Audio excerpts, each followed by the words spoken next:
Welcome back, ladies and gentlemen, to the Isle of Whithe. When last we left our heroes, still seems wrong for you people. When last we left the party, they were wandering around town, wondering how to not do the thing that I very clearly want them to do.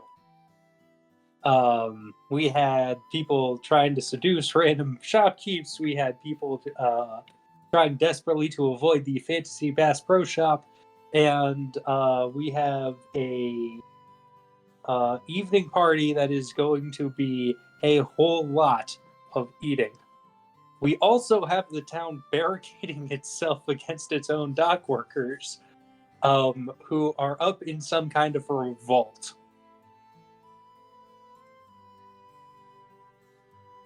And our party is still looking for Canis Gordio to try to get him the message courtesy of the Emerald Empire and hopefully get paid. My friends, you have the floor. In our defense, I would like to say, you don't just immediately go off to the wall, you check the town first to see if you can find the guy. Information, exactly. We were left unsupervised. That I will Very accept. true. Speak for yourself. I immediately go to where the trouble is, because I am either going to become a part of the trouble or I am going to end the trouble.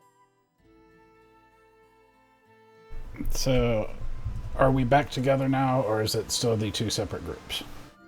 Yeah, it's I maybe believe 9 o'clock in the morning. You guys are all together? Yeah. So, did y'all learn anything? Not here. We got more food for the little ones.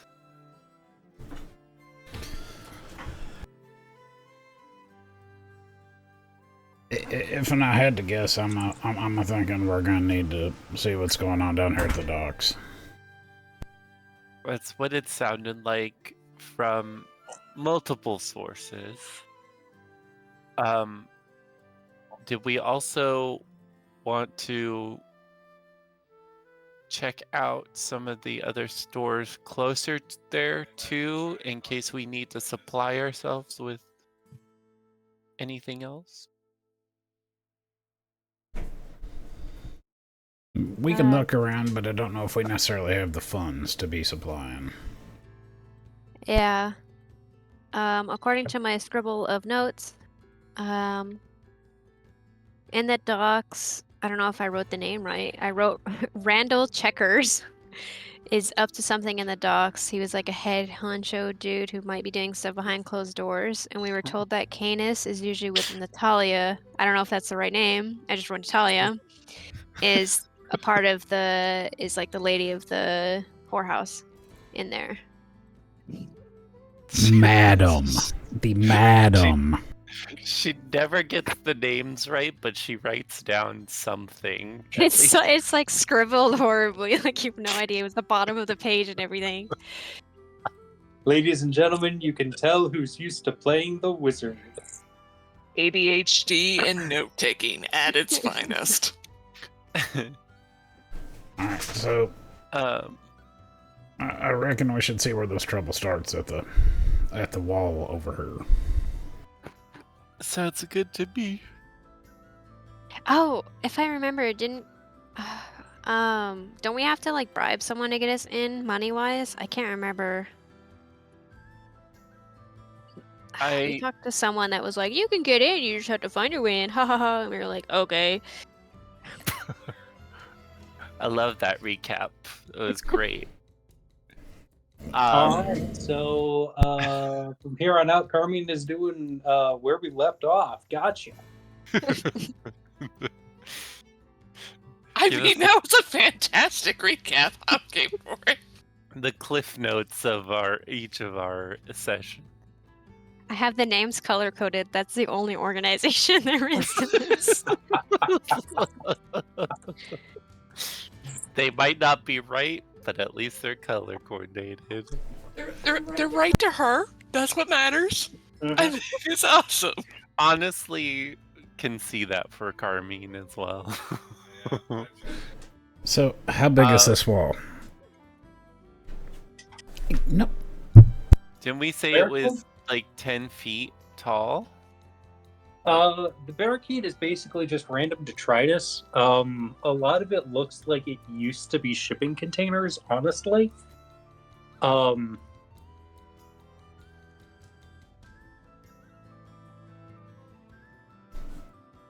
So, Is this something that Chef could maybe eat me over? I don't know. We should do in the light of day. Or maybe tear down a portion of it.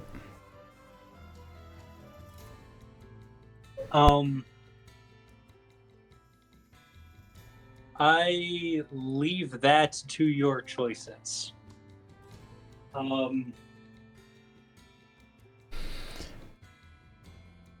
Okay, I'd like to walk over here by the wall behind the Fantasy Bass Pro Shop. Okay. Anyone around? Can you kindly roll me a perception check? Kindly no. Full of rage and anger, absolutely.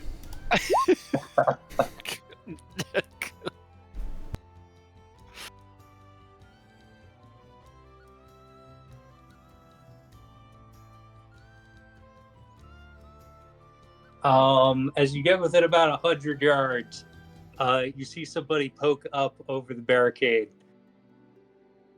Then they poke back down.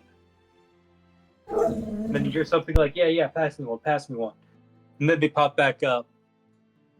And they seem to be leveling something at you. But it's kind of hard. But it's hard to tell from this distance. Can I walk up and knock on the wall? Yeah, you walk up and you knock on some kind of a box. As you approach, it is very clear that they are pointing a large crossbow at you. Hands up in the air. Holding his hands above his head like he's talking to law enforcement. Hey there, fellas, how y'all doing? Hello. Welcome to Fair Cargonia. A free and independent state.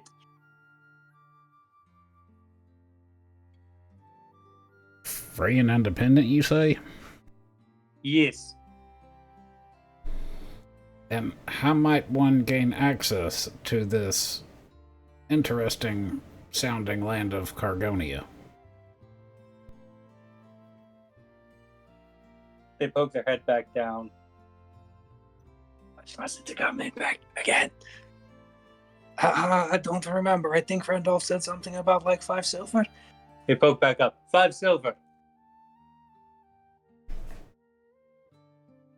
5 silver each or like 5 silver total?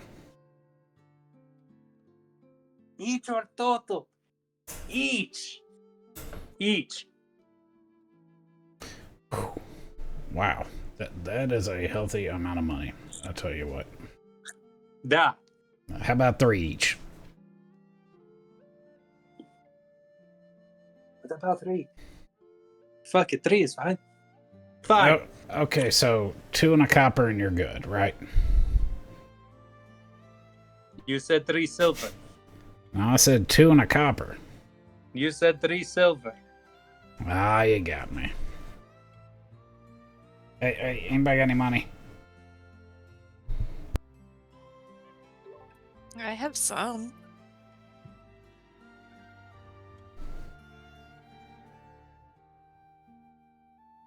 I give Chef 3 silver. Hey, Furman, you got any cash? I might, but I'm not one for sharing. Dang, I didn't know I transformed into a rat. Oh. I mean, what cash you looking for? I got assets and I got cash. What you need? I need... Let's see, how many of us are there? There are 1, 2... Tiny one. That's a half. That's got to be a half. So that should only be 5 copper. Do you have child accommodations? We have crossbows pointed at you. And what about senior citizen discounts for Chef here? We have crossbows pointed at him too. Jinx pulls up a pant leg just a little bit to show off an ankle. It's like, what about for those of us that want to try out for the whorehouse? You are welcome to after 3 silver. Well, I No. tried. Here's my 3 silver, Chef. And he just passes over his 3 silver. Yeah, Carmen will pass over her 3.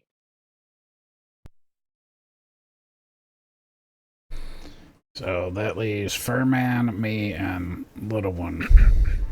That'd be 9. I gave you 3 silver. Oh, so it just leaves me and Furman. Alright. So I will give him the 15 silver.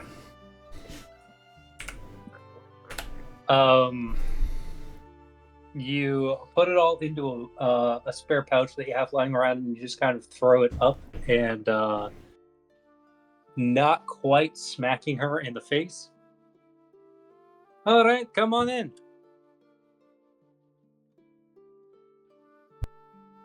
Where would the door be located? Door, you climb. You don't have a rope at least? For 3 silver, we could at least get a rope. Well, you could go around that way, and she points at the river. Or Piotr, kick it. And apparently Piotr kicks down a ladder for you. Now we're talking. But pull it up for the right hand. Chef will hold the ladder and make sure everybody gets up safe before he goes up. We were hoping to make the red elf jump. I mean... Anyhow, Yes. regardless, welcome to Cargonia, and as you can see, it is expanding slowly, and eventually we will have taken over the whole city and then the world. It's a very ambitious goal. Lofty goals. Lofty. Now, can you point us to your finest house of ill repute? The House of Ill Repute around here has a very good reputation. Don't be talking ill about them. But the boss is going to be, and she points at the largest building around. In there, with Natalia and Gordio, his name is, I don't know, the foreigner. Canis Gordon, who by chance? That Yeah. sounds like something like that. I don't know. He just pays us sometimes. Out. Jesus. Outstanding, thank you. I don't give a fuck what his name is. I give a fuck I that feel his so name gets sorry close. for him. Why? He's rich, It's fair. ugly, and old, but rich. Fair enough. Shall we, kind folks, start making our way to that there house of ill repute, if you will? Sounds good to me.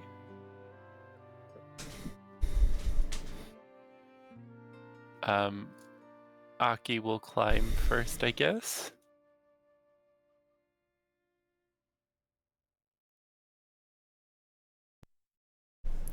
All right. What's the order we're going in? Little lady, I think you should go first, since you have the parcel that we are here to be delivering.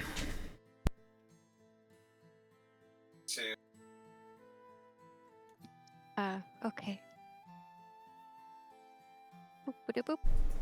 All right. So Carmine, you're in the front. Who's going second? Chef's gonna bring up the rear. All right. I will go after Chef. Okay. I'll go after Carmine, so I'll be Alright. second. And that puts Jinx in the middle. Okay.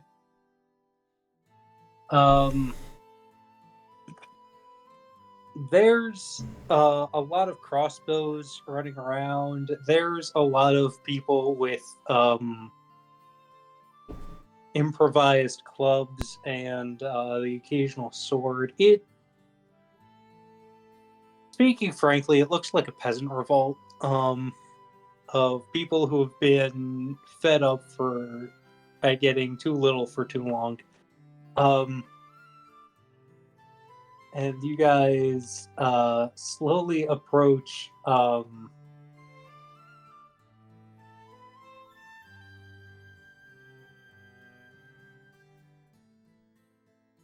Natalia. There's what is, speaking objectively, a fairly nice one-story house. And there's a small plaque out front that just reads Natalia's. And there are a handful of guards out front, and you blow through explaining that you're looking for Gordio.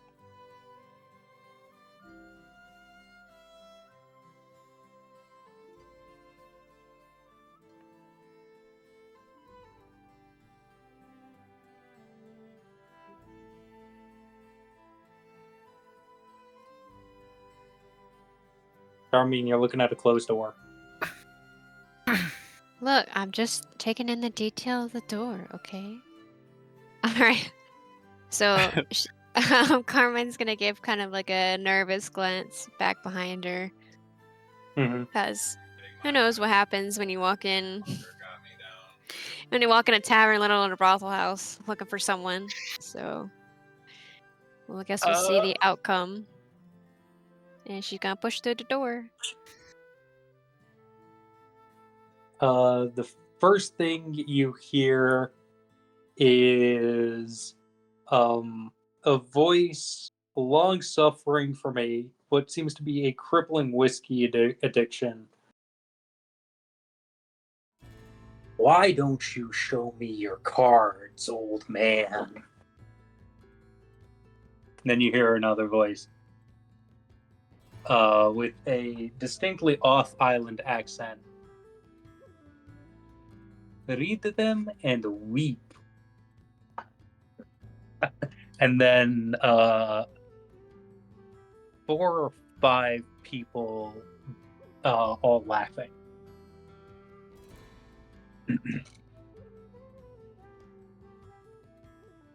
Who's the ghost with the 4? My gambling early today.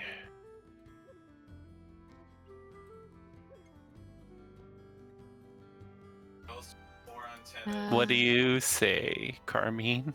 How is your luck? Usually I earn my luck. It doesn't typically come to me, but I guess we'll see how this goes. And she's gonna approach the table. All right, sitting around the table are a variety of attractive young women and 2 much older gentlemen. One has a full mustache and mutton chops, which is definitely a look. As well as an intricate crown. He's smoking a massive cigar, and as he turns to face you, he has aviator shades up on his forehead. Oh God.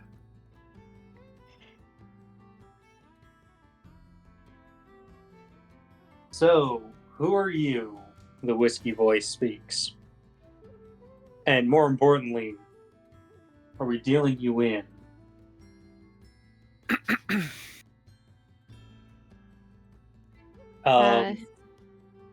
ahead. Sitting to his, as he's turned around to face you, sitting on his left is a gentleman of advanced age who is clearly doing his best to keep himself in shape. Who is stripped to the pants. Oh my. And he's turning and facing you. Behind him is a attractive woman of I'm going to say, mid 30s to about 40-ish years old. The other three women are younger.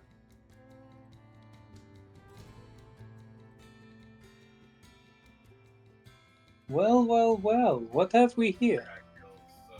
The older woman speaks.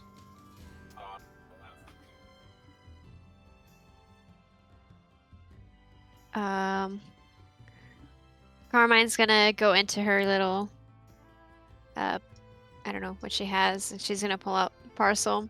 She's not gonna open it. She's gonna hold it out and be like, "We are here on behalf of the Imperial Emerald Empire to deliver these to Mr. Canis Cordio." The old man raises his hand. Come, come. Give them here. Give them here. And our payment? She won't give them out to him. She'll still hold them.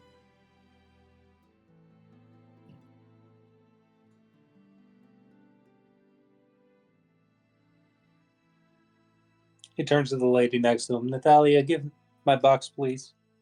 The woman produces a small wooden lockbox from what appears to be beneath her skirts and places it in his hands. He pulls a key from somewhere on his body that you are going to not ask questions about. Plugs it, inserts the key into the box. The Centurion gave you a price. What was it?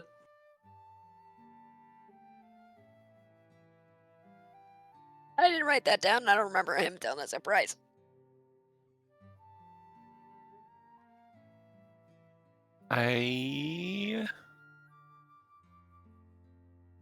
Crap. I think I had it written down and So it we just was... name a price. Well, he looks to the gentleman in the crown. This is Cargonia. Every palm can be greased.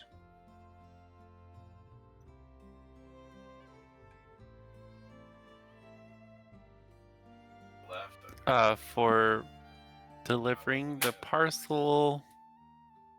I asked the lady. Oh, I was trying to read through my notes, sorry.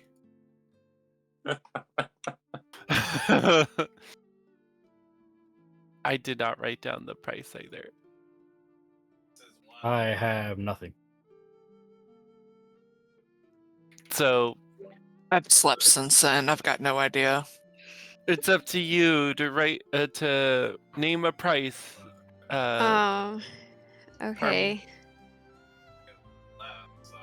I'm not super familiar personally with like how crazy currency can get, like how much is too much. But what, we traveled for what, 3 days Yes. to get here?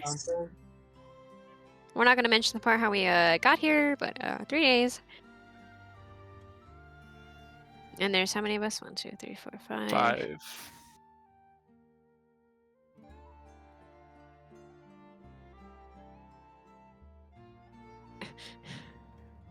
Swindle him for 10 gold. I was thinking about gold, yeah, but I don't know if I want to do 5 or 10 gold. Because I don't really know how much is a lot in these games. Well, gold is the most common for a lot of the equipment and stuff that we're gonna need. For the more expensive stuff, I should say.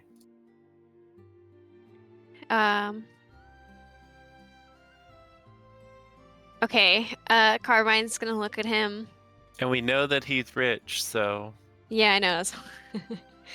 She's gonna look at him. She's gonna show him how, as she's talking, she's gonna show him how the seals are still sealed. Mm-hmm. She's gonna go for untampered documents, which I could have definitely opened these at any point in time. We were given 10 gold. Is what we were asked for. Or we were told. You get to 10, and the guy in the crown holds up his finger. And then he turns around. You know, Gordio, I don't think that these people actually remember how much they were going to take the price for. So, he pulls out his own coin purse and jingles it a little bit. You say 10, but I'll buy them for 20.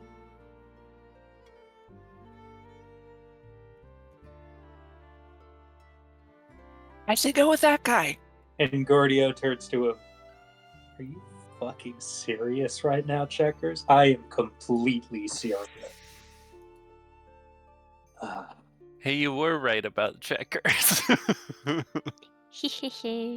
25, 30.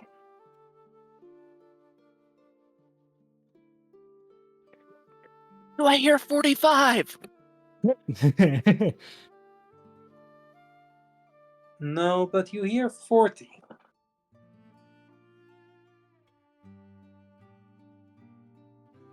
It's a steal. Take it.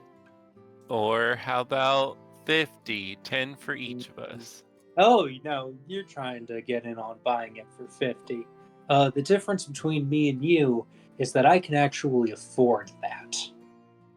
I was So why don't you go asking. sit in your little corner, elf boy? I was asking if you would buy it for 50. Go sit in the And for corner, each. elf boy. You know, Or draw the cards.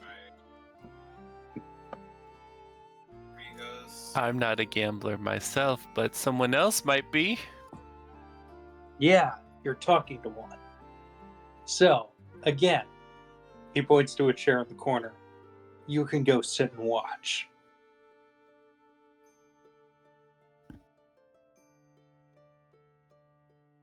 Which one has the 40? The green guy or the guy in the crown? Gordio is offering 40. Yeah, but which is it? The guy with the green circle around or the guy with the black circle in the crown? I'm The trying to figure out. crown. Gordio is the one with green. Oh. Oh, I flipped around. Okay, I'm gonna hop into Gordio's lap. Hi. So Hello, 40, you say? Yes, that's the current offer, unless Checkers decides to bid me up again. I'm gonna wrap my arms around his neck, and I'm gonna lean back, kind of kicking my feet, and I'm gonna look over at Carmine. It's like, 40 sounds good to me. What do you think?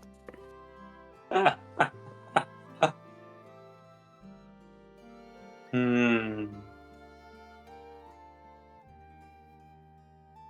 40 is okay as long as our other friend here doesn't want to bid higher. Checkers holds out his hand. Is it alright if I take a look at this? I'm looking around. Can I see how much money these guys have got? Gordio has his chest shut, and Checkers is just holding up his coin purse. Can I see that for a second? Nope. Well, fair enough. But Checkers is asking to take a closer look at the package of documentation. What is Natalia doing? Watching and looking like she's trying not to laugh. Okay. Because I was gonna joke. I'll do the joke anyways. Carmine's gonna raise an eyebrow and she's gonna look at Natalia. She's gonna say, perhaps the madam will take them for 50. As an obvious bluff. No, that actually that's proper imperial dispatches. Gordio. This isn't the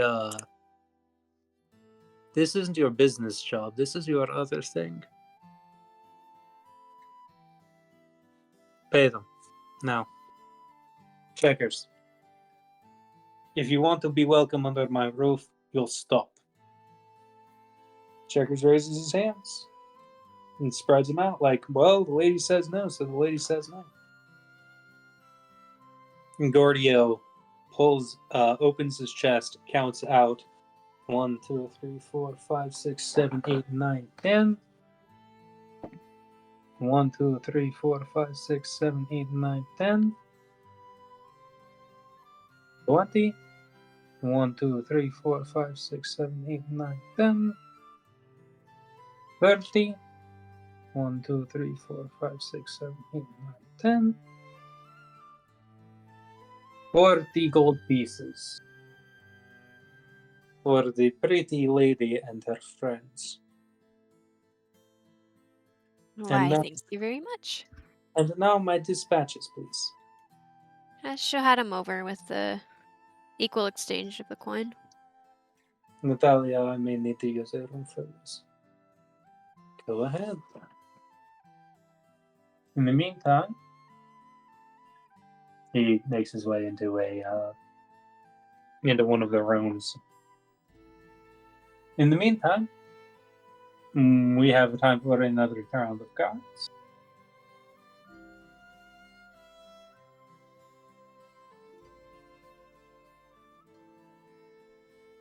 So, checkers, are you in? Do you need to ask? No, you are remarkably lenient with your money for such a cheapskate. So, our new friends, is anybody interested in a round of cards?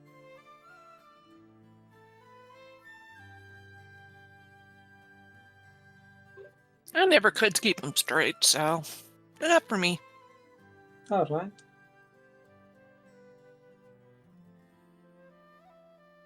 Miss Carmine might. With this brand new money we have, I believe I'd like to keep it for us. I don't want to gamble it away. Understandable. Mm-hmm. Chef. So, what's the buy-in on this here game? Well, I like to play for low stakes. Checkers likes to make everything high stakes, and well, she gestures at her employees. All told, 5 silver. We'll play for silver while Gordio is gone. Up to his other job. The shank. One with the high heels. All right, deal me in. And she reaches up and like places a hand gently on your neck and then like flicks her hands off of your chin. Stay up first. I'll give her a gold. She takes that, puts it down her corset, produces 5 silver from nowhere and hands them back to you.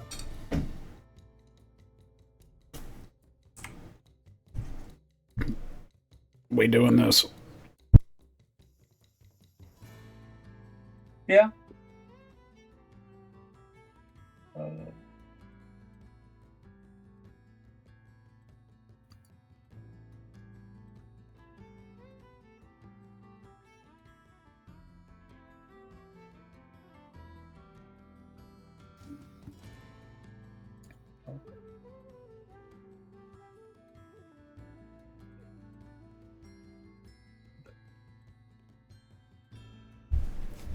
Okay, so how do we play this? I'm sorry, Jinx is asking me a question.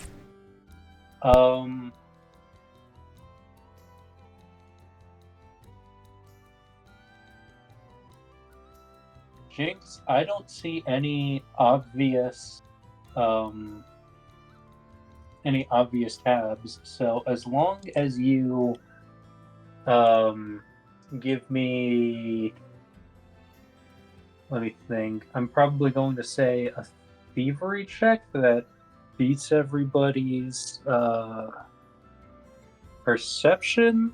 I'll say that you can just use that. But Awesome. after sitting here,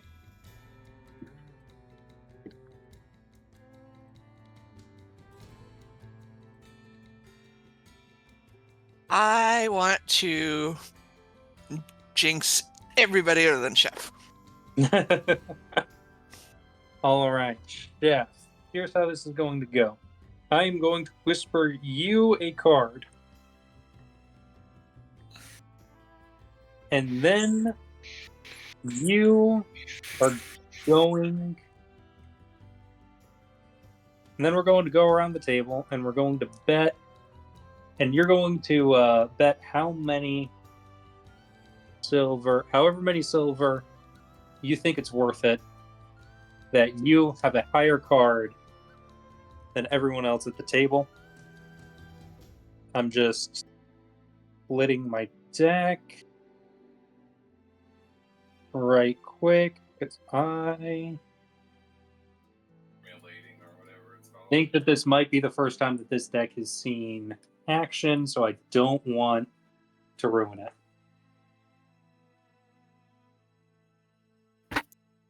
So kindly excuse me for a moment, ladies and gentlemen. 4, 5, 6, 1, 2, 3, 5, 6, 1, 2, 3, 4. Booger got me.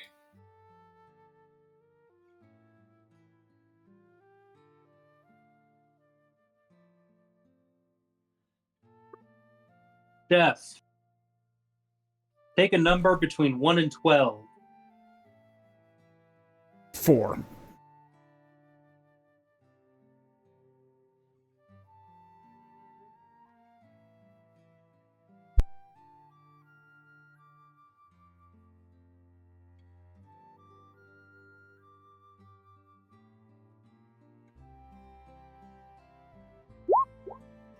All right.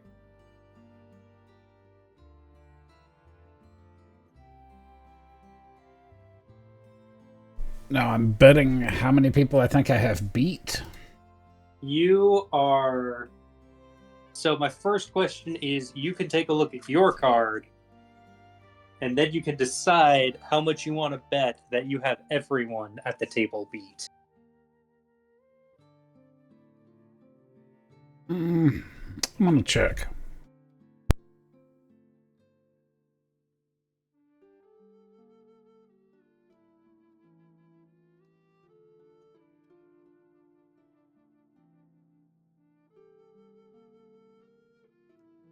If you're trying to get a finger on what other people, I want you to tell me who you're trying to get a hold on. No, I'm just passing to see.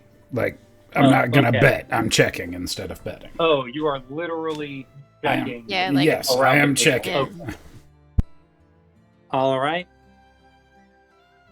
Checkers looks at his card.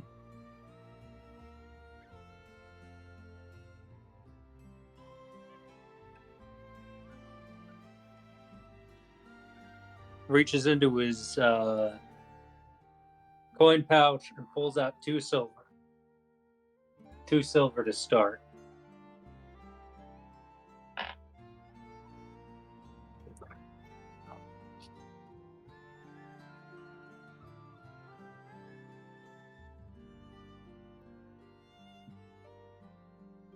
The first young lady says, I will see your 2 silver. Pulls them out, flops them down, and then I will raise you another. To 3. The second lady takes a look at her card, weighs her options and folds for the hand. The second weighs her option. I'm sorry, the third weighs her options and then folds for the hand. And Natalia.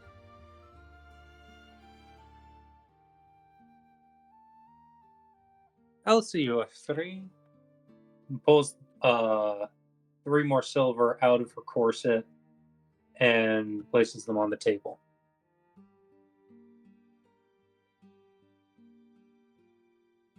Back to So, me. mm-hmm. Fold. All right.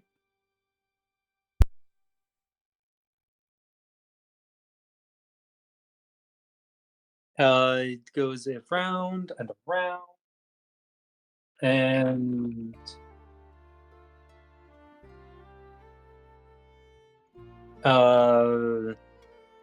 eventually Checkers wins the hand by convincing eventually Checkers drops like a full 15 silver and just buys the pot out.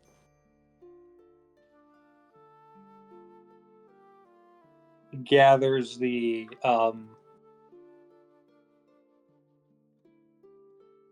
probably 2.5 by the end of it into a pile before him. Well, we have time for another hand. Anybody? Would anybody else like to play? Yeah, man. All right. Well, you're still in from last hand, so. I'm just here to watch the entertainment. We have customers like you who like to watch. I'm used to being the entertainment, but it's fun to be on the other side.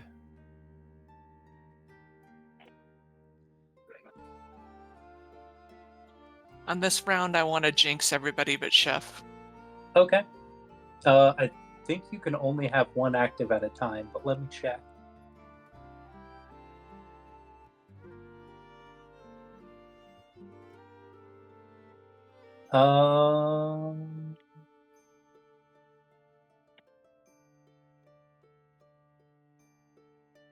So, yeah, you can only jinx once per day.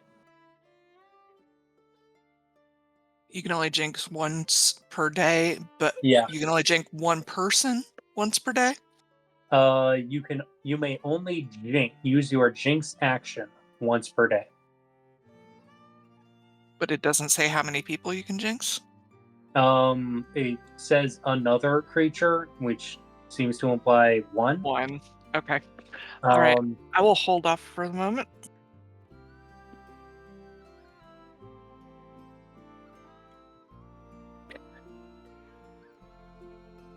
all right, Chef, that's your card. So Jinx is out, Aki is out. Carmine, would you like to be dealt in? No, I hold my Alright. coin purse tightly. All right, Leftman, would you like to gamble? No, I have been the ratceptionist. Okay.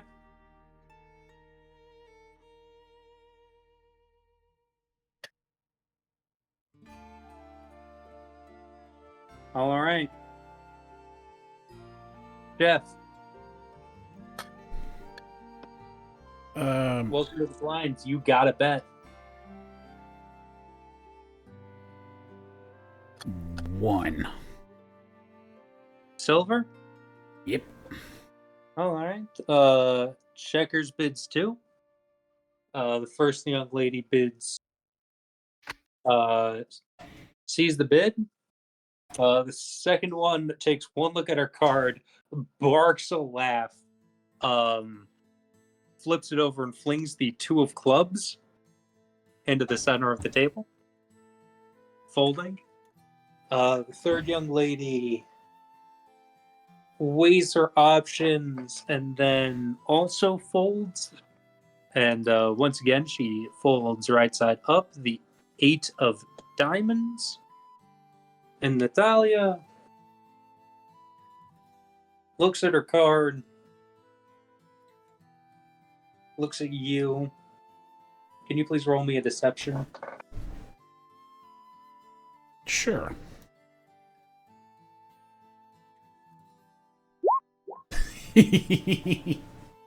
Looks at you, grinning from ear to ear.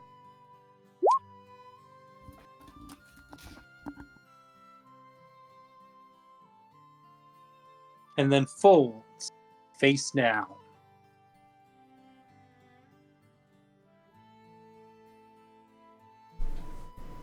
So it's you. Do you want to come up to meet the bid? I'll go 1 over. You count 1 silver, 2 silver. You raise to 3.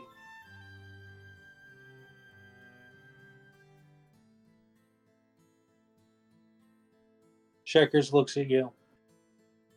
1, and then another 1.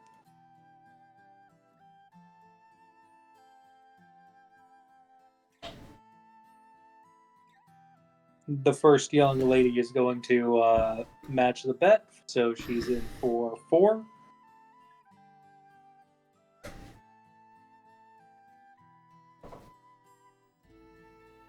What's it at? Right now, the bid is at 4 silver. You're in for 3. I'm gonna match and raise 5. Raise 5 more or raise 2 5? Match what it is currently at and raise 5. Okay. So you're in for 9? Yep.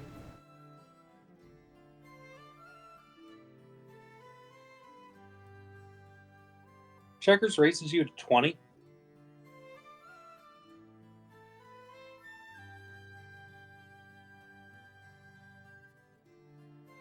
And the young lady bails out, realizing that she is in some kind of macho dick measuring contest. So it's currently at 20. It's 20. I'll put 8 gold down.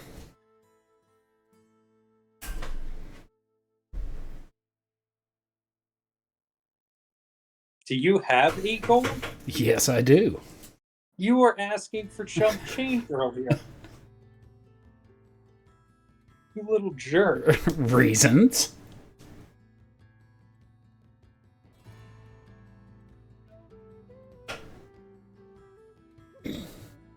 Checkers looks at you.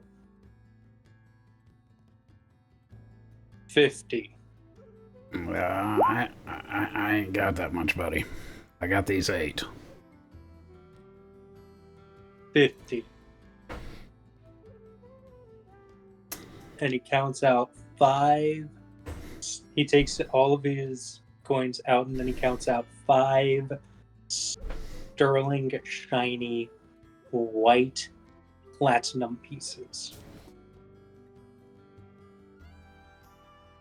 How might a How gentleman... good is your card, Bob? How might a Sorry, Shep. gentleman go about getting a loan in this here place? Jeez.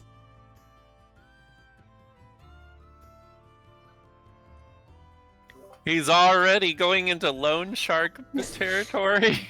I'm holding I am holding 50 or 40. If your card's that good. Whew.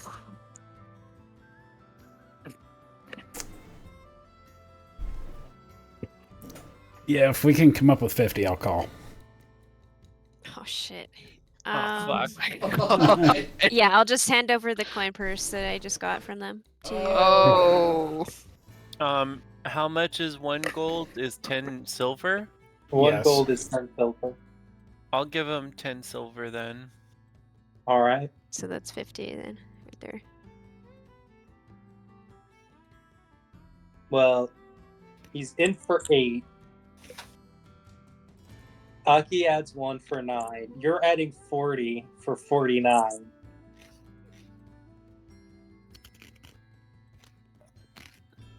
So we need 10 more.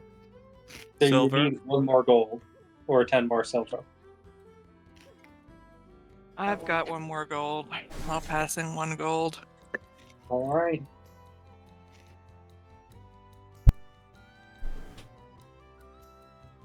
Checkers looks at you guys emptying all of your purses, and he starts reaching for his again, like he's going to raise even further. Checkers, stop. We know what's going on. Is this some kind of like macho thing? Are you trying to show off for us, or?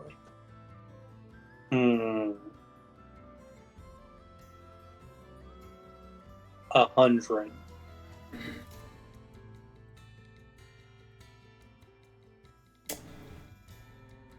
And he opens his coin pouch and he starts counting out 50 more gold.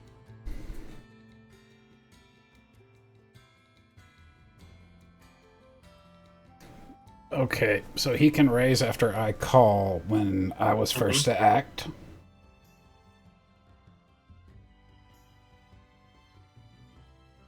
No, you call and now he's raising you again.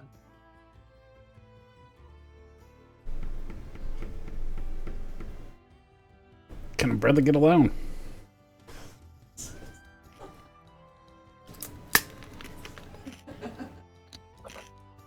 Natalia leans over. Do you have him beat? I reckon.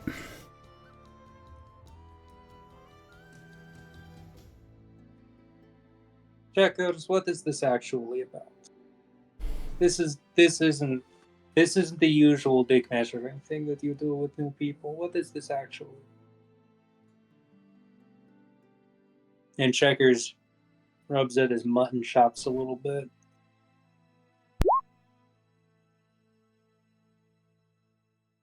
You know, you 5 look mostly competent. How do you feel about doing a job?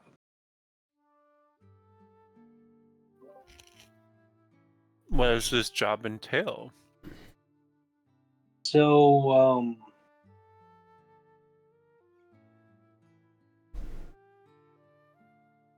part of the reason that that this blockade is biting everybody so hard isn't just the fucking Empire. There are 2 lifebloods in this community, and the first one is shipping. The second one is the mines. The problem is that one of the miners has gone completely bug fuck crazy. Started trying to kill people with a pickaxe. So,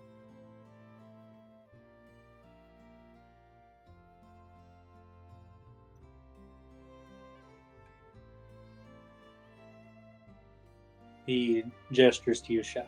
How about you and I leave this right here? You guys go deal with that problem, and we'll call it even for the bet. Well, I could be down for that.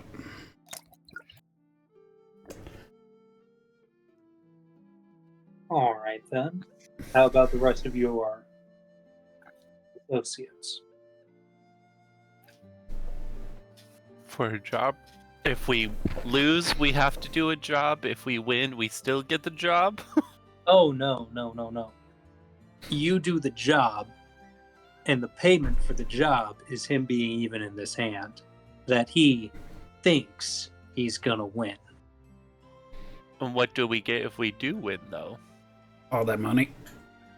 He Besides gestures at from the an- table. We get fucking Fair enough. paid. 100 gold and like 8 silver. Fair enough. And if we don't win, we do a job for free and get nothing, and lose every penny we've got. Not everybody, Well- but most of them. How much do you trust your friend's cards? Jinx kind of looks over and just shrugs. Okay. I mean, we have nothing else to lose at this point.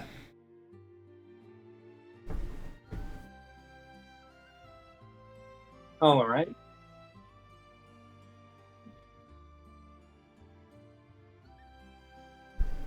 Well, whereabouts is this here mine at?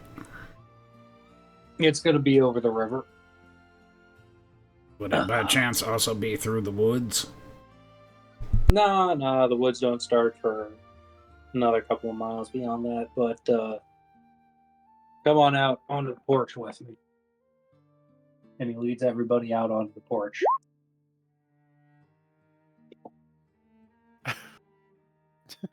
Literally was just about to say something and stop myself, Jinx. Mm-hmm.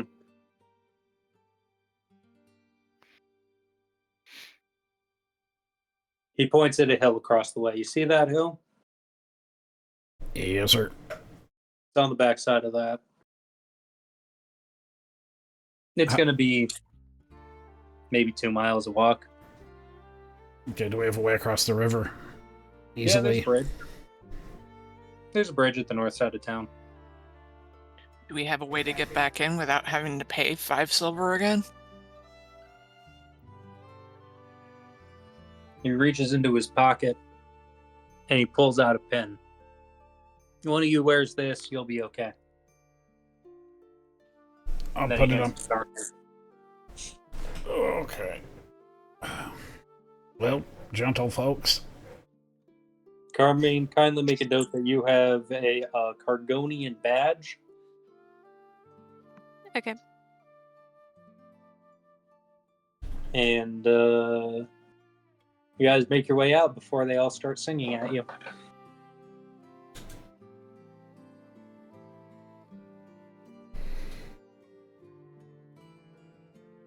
Wait, we didn't even check what the card was. I know what it It's is. because the bed's still on the table. Pardon? Yeah, how do we make sure he doesn't get, and the other dude doesn't get to see the card? Can we like spell lock it or something before we leave? Natalia offers to take care of things and make sure that Checkers doesn't get up to anything particularly underhanded. And if she was willing to front the money, I would say we can trust her. That's fair. Okay. Shall we start making our way across that there bridge? As you guys walk out, Checkers, get the fuck out of my house before you check. And stop trying to check the cards.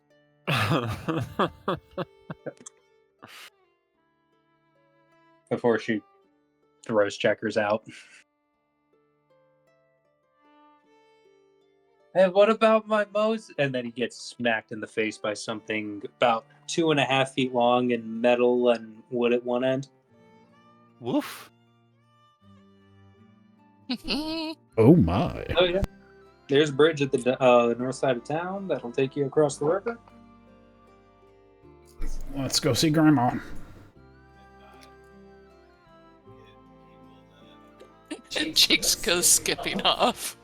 And directly across the river, there's a trade route that goes north to Slotchow, and then there is a small path off to the left that reads Gilligansk Mine.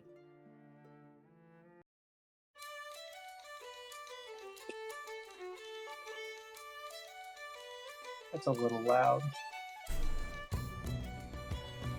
That sounds fine to me. I also think I have it turned down a little bit. Oh, no, it's very quiet for me. That's because I turned it down. Because Fair it's enough. an awesome song, so I have it turned up. You guys make your way around to the backside of the hill. There's a small sign over a set of doors that just reads Gilligansk.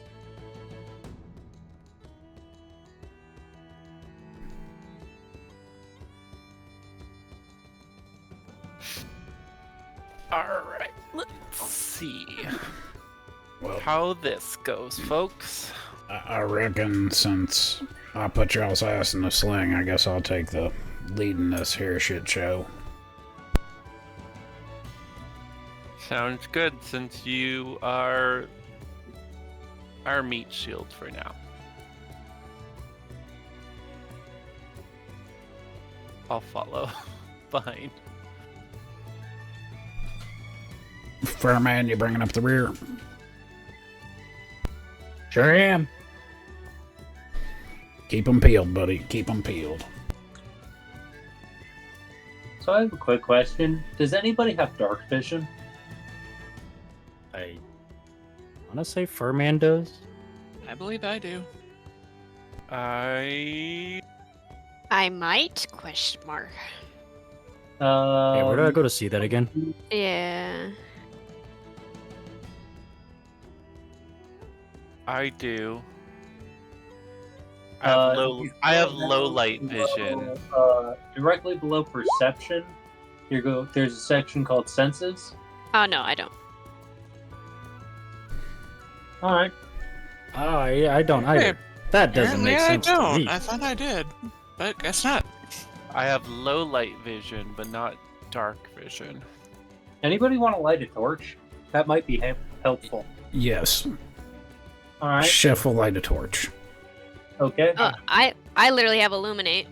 I have a lantern as well instead of a torch. That might be better. Whatever you got, I'll take it.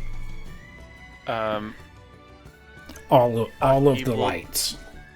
Aki will pull out the hooded lantern and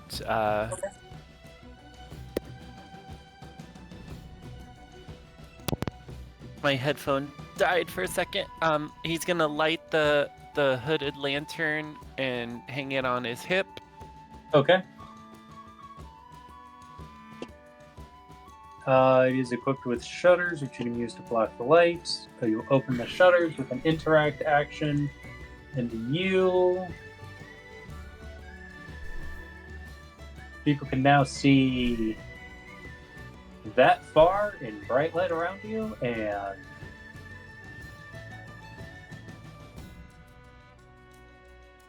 Well, that's a thing. that far in dim light. Oh, sheesh. Yep. You have low light vision, so you can see in dim light as though it were bright. Sheesh. All right, Chef, you open the door. I presume. Well, yeah. No, we're gonna stand here for the rest of the session. You've done weirder shit before. I would not put it past you guys. Not wrong. Well, I'm ready to fight. I was gonna say he's not wrong. All right, there you go. You can kind of make out. You're in some kind of an antechamber with a set of stairs down about 10 feet. But beyond that, there's what seems to be a cross intersection. It moves with me, guys. Yeah. Sorry. Neat. All right, let's roll. Gonna go down the stairs. Okay.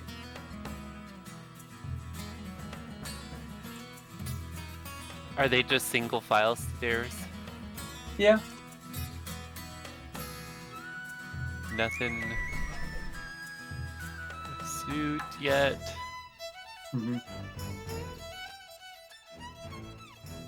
When we get down there, Aki will kind of hug the wall Okay. to kind of see if I can get some angles. You can see a little bit further down this way. It's just a hallway. And you can see that the hallway opposite you takes a left turn. Okay. But you can't really see down the hall to your left, and you can't see around corners. Left, right, straight. This is what happens when I haven't figured out dynamic lighting yet, folks. Should we check to make sure there's nothing that might pop out at us trap-wise in these halls? You are very capable of rolling me a perception check. Hey DM, would my keen eyes be useful here? So far as being able to see further? I know it lets me look at like invisible creatures and such, but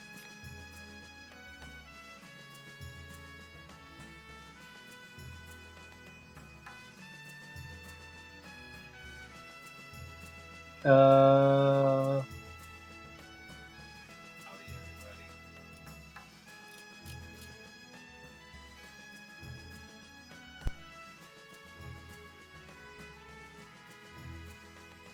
Say that one more time. Stay give on me a the outside. moment while I check out Jinx's stuff. Okay. You get a +2 circumstance bonus from using the seek action to find hidden or undetected creatures within 30 feet of you. You're trying to look for people and not stuff.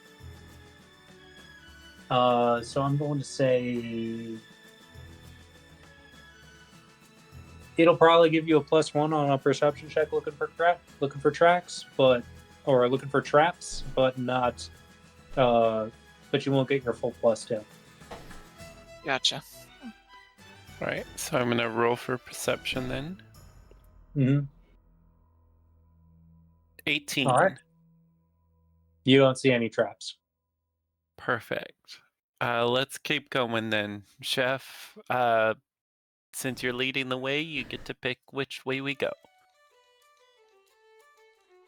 How big is this area up here? Is it big enough where we can see down a little bit once Aki comes in the middle? We can see down a little bit both directions. You can see a door on either side.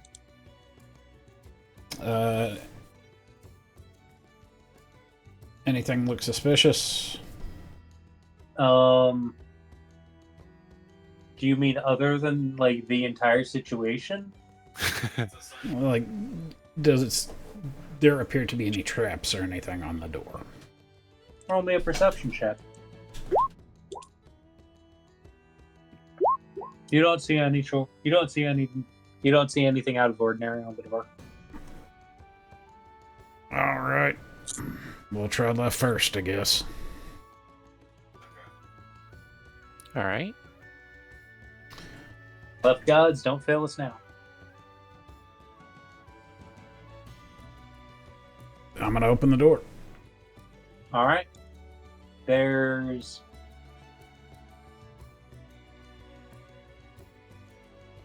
another chamber with another set of doors that again takes down about 10 feet, and there's another door at the bottom.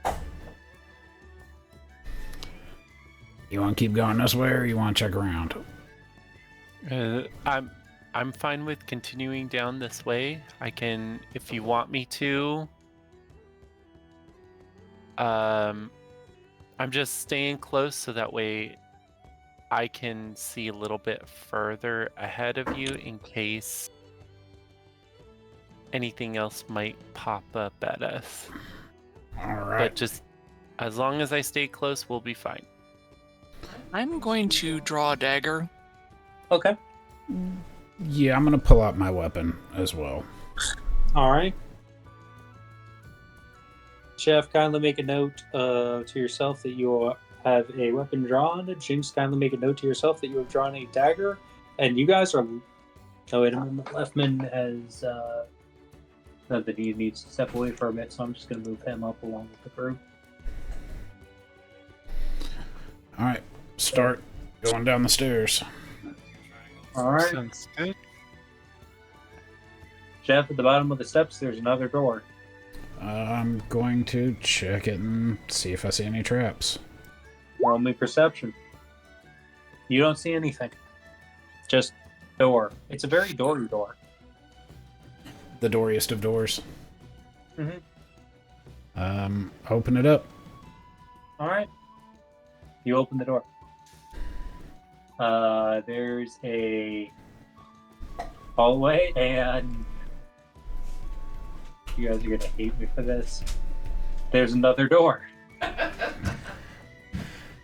Can I head to the other door? All right.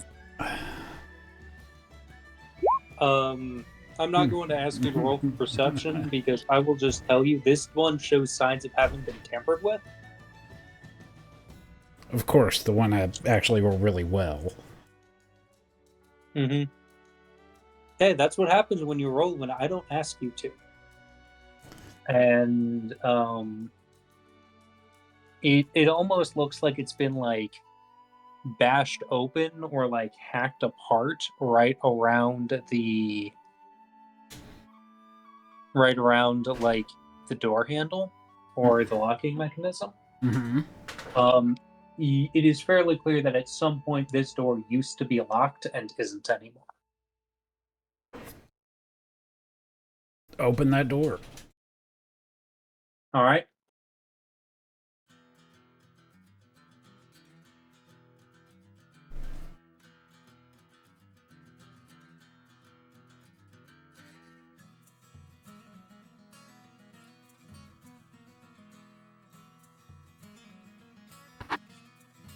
All right. There's a what looks like it used to be some kind of an office or storage facility.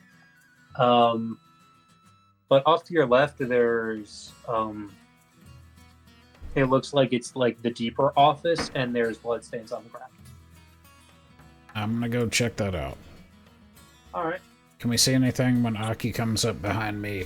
Can we see any further down? Or is there another door? There is not another door. Are these Huzzah. chests I see? Yes. Okay. Some of them also look like they've been hacked open, but not all of them. I want to look at the chests. Okay. They're chesty. I want to open a chest. Okay. Do you want to open the one that looks like it's been hacked open, or do you want to open one of the other ones? Let's go for one of the other ones. Okay. It's locked. Okay. I want to use my thieves' tools. Okay. That's going to be a...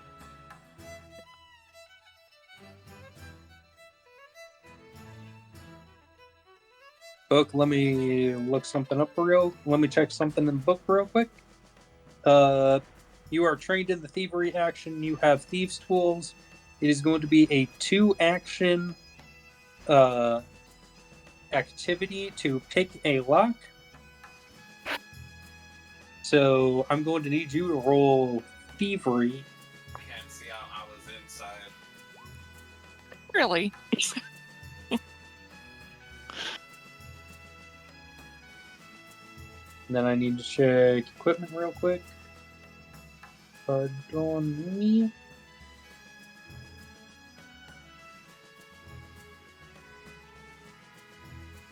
Does my adroit manipulation do anything?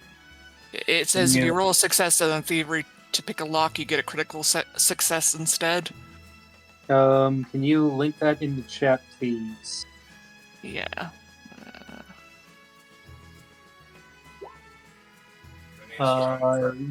You are trained in trained in proficiency rank in thievery. If you roll a success, you get a crit instead. That is not going to help you because that is a fail, but not a critical fail. So your tools are fine. It's just this one's kind of tricky, but you can try again. But that takes 2 actions, so I'm gonna have to wait a turn, right? We're not in initiative time yet. So Alright, you can let's do it try again. Really? All right, I'm that's supposed to be proficient at this, damn it. also going to be it. You rolled a natural 3. There is a 3 on the die. You are adding 7 to that. And yeah, that's still going to be a fail, but not going to be a crit fail. I'm gonna help. I could see the frustration of our little friend, and I'm going to just... Are you trained in Are you trained proficiency or higher in thievery? No, what I was actually going to do is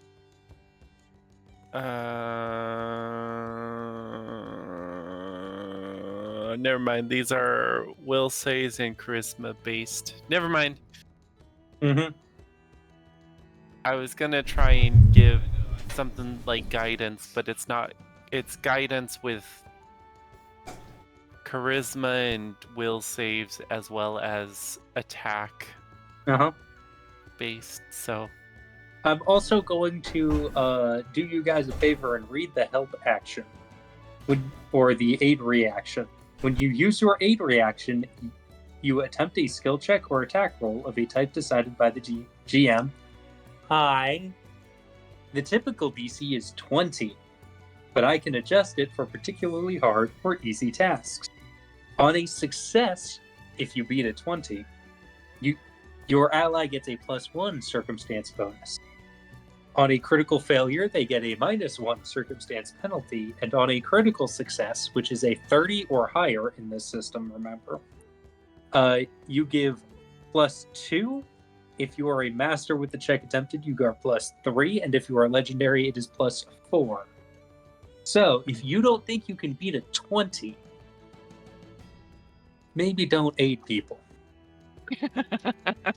Yeah. With Can our luck. I whisper secrets to Jinx? Can you kindly link that so that I can remember what that does? Well, it wouldn't be me. That's but- a focus spell, okay. You can recall knowledge. Your ally can recall knowledge, seek, or sense motive. That is not going to be particularly helpful. Oh, okay. Recall knowledge means like about a target. Do it again. And it is very helpful because it lets you do things like ask me for what its lowest save is. Oh, that's what that's for. Okay. Thank Yeah. you. All right, third time's a charm. I'm gonna try and do it one more time. I believe in you. there you Oh, go. Yes. Hey. Lee. On a natural 20, so the DC for this is 15 because these are not particularly good locks. You beat that by 10 or more, even though the poor lock would normally require 2 successful thievery checks to open it, you get it in 1. Oh my It god. So looks even if she would have successfully done it, she still would have had to do it again. So if you scroll up and you read her right manipulation feat, Yeah, she would have got it. she gets yeah. a critical. She gets a critical success on a standard success when she is attempting to pick a lock. Yeah, I was just rolling like absolute crap. So James, I'm going to ask you a question. Do you want to tell people what you find? Yeah. Okay. You find 2 climbing kits and a sun rod. What's a sunrod? Is An it shiny? alchemical torch. So, yes, but also no. Okay, so I'm gonna pick each thing up and look at it and go, toss it over my shoulder. Pick the next thing up and go, toss it over my shoulder. Next thing, it's not bad, and toss it over. Damn it. This is boring. Aki's gonna start putting the supplies that she's throwing into his bag. So each climbing kit is a satchel that includes like 50 feet of rope, various climbing supplies, and lets you do some fun things involving, climbing. But yeah, so Aki, kindly make a note that you have 2 climbing kits and a sun rod. Okay. And like I said, it's an alchemical torch that's a little brighter than a normal torch. It's actually about as bright as your lantern here. Nice. Jinx, you move to the next chest. It's the one that has been mangled. So this one, does it actually open without having to pick a lock? Yep. All right, I open it. Inside is 10 torches, 9 water skin, and 5 little fire starters called tinder twigs. And perhaps more importantly for you guys, the alchemical recipe to make more of these tinder twigs. It's an alchemical match that lets you light a fire real quick. I take one. I try to light it on fire. These are strike anywhere tinder twigs, so you take one, you raise it way up over your head, and you strike it against the wall, and you just kind of watch as it's,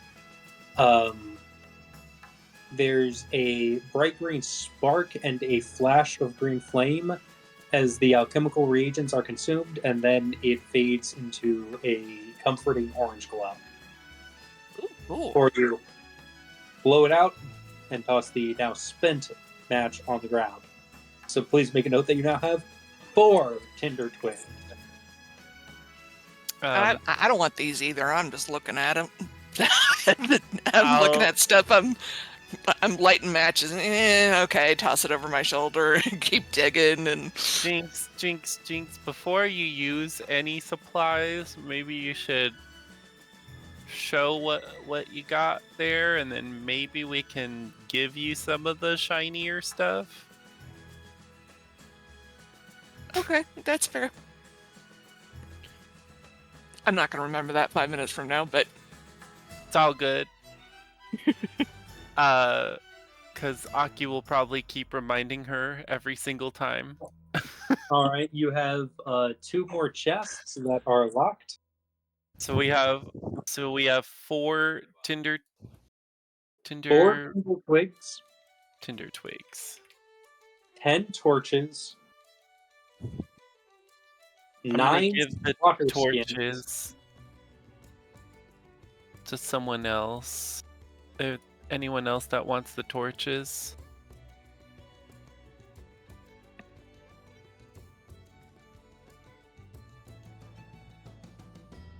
I'm just gonna give them to Chef, because Chef seems like that he would utilize it best. So Chef Okay. will have the 10 torches. Chef is I- off the end with the dog. Yeah, I have a water skin. Does anyone else need a water skin? I would say I would carry things, but let's be honest, I'm gonna set it down. I'm gonna forget it exists, and it will be gone forever. So I should probably not be trusted. I'll take an extra water skin, just because. But I just want to make sure everyone else has a water skin.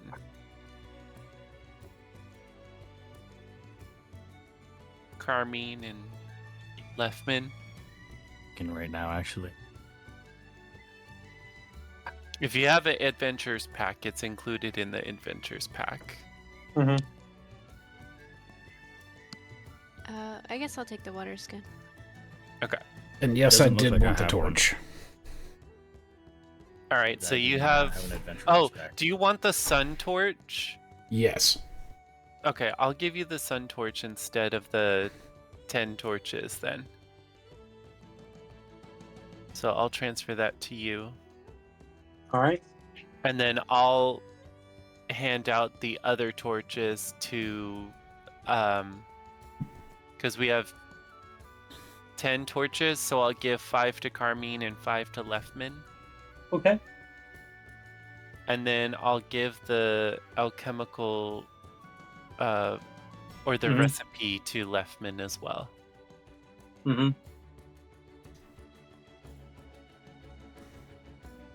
Okay, there's got to be something good in one of these chests. Come on.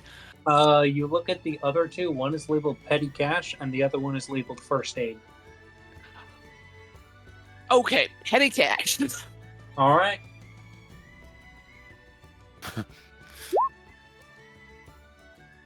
All right. 20. Pots open. Inside is 20 gold and 80 silver. Ooh, shiny. Jinx, do you mind also checking the first aid one, just by curiosity? And leave the money in the chest. Should I go over to the other one? All right.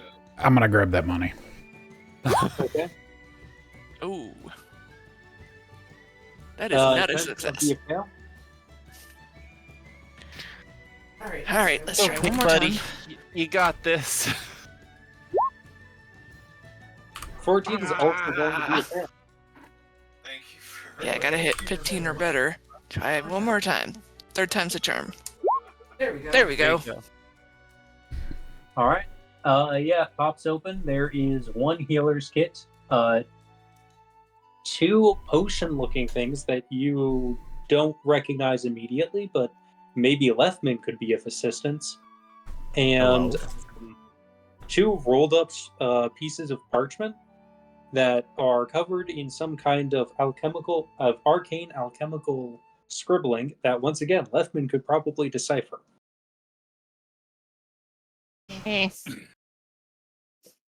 Aki will This stuff's hand boring. Walk away.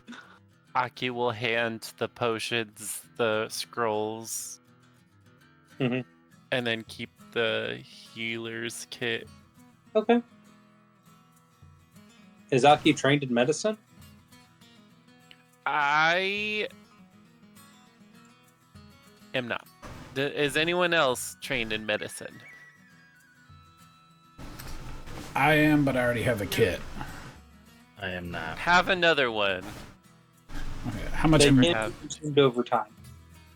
How much money do I have? There was 20 gold and 80 silver in the box labeled petty cash. Excellent. All of the chests have been opened. Mm-hmm. Yes. I'm gonna push through into the office. All right. Inside there is a great deal of blood. What looks like it used to be the mine overseer or boss slumped in the corner with his head caved in, almost like it was punched in by something. And that's it. There's some beds, there's some desks. Alright. Head back But yeah, out. it's not just that his head is like it's not like his skull is caved in. It's like it almost looks like a spear got punched through his skull sideways. Jeez. What a violent way to go. Mm-hmm.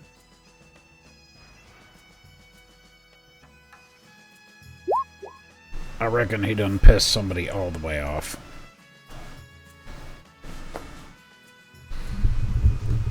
Is there anything to be seen and or had to be shiny in here? Actually, Bob, I'm sorry, Chef, can you do me a favor and roll me a quick medicine check?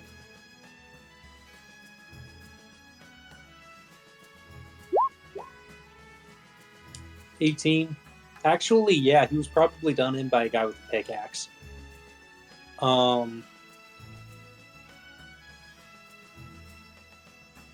And Aki, Chef, and Shinx, can you guys all roll me a perception?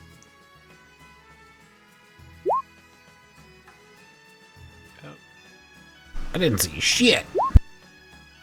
Okay, when they're done with that, could I have Leftman take a look at that stuff? Yeah, for sure. Chef, Aki, that guy definitely got pickaxed. Jinx, that guy got pickaxed, but his blood looks weird. Ew, what's wrong with his blood? It almost looks like it's got rocks in it. By Like chance. gravel? Ooh. Yeah. By chance. Crystallizing? Is the list vibrating or glowing?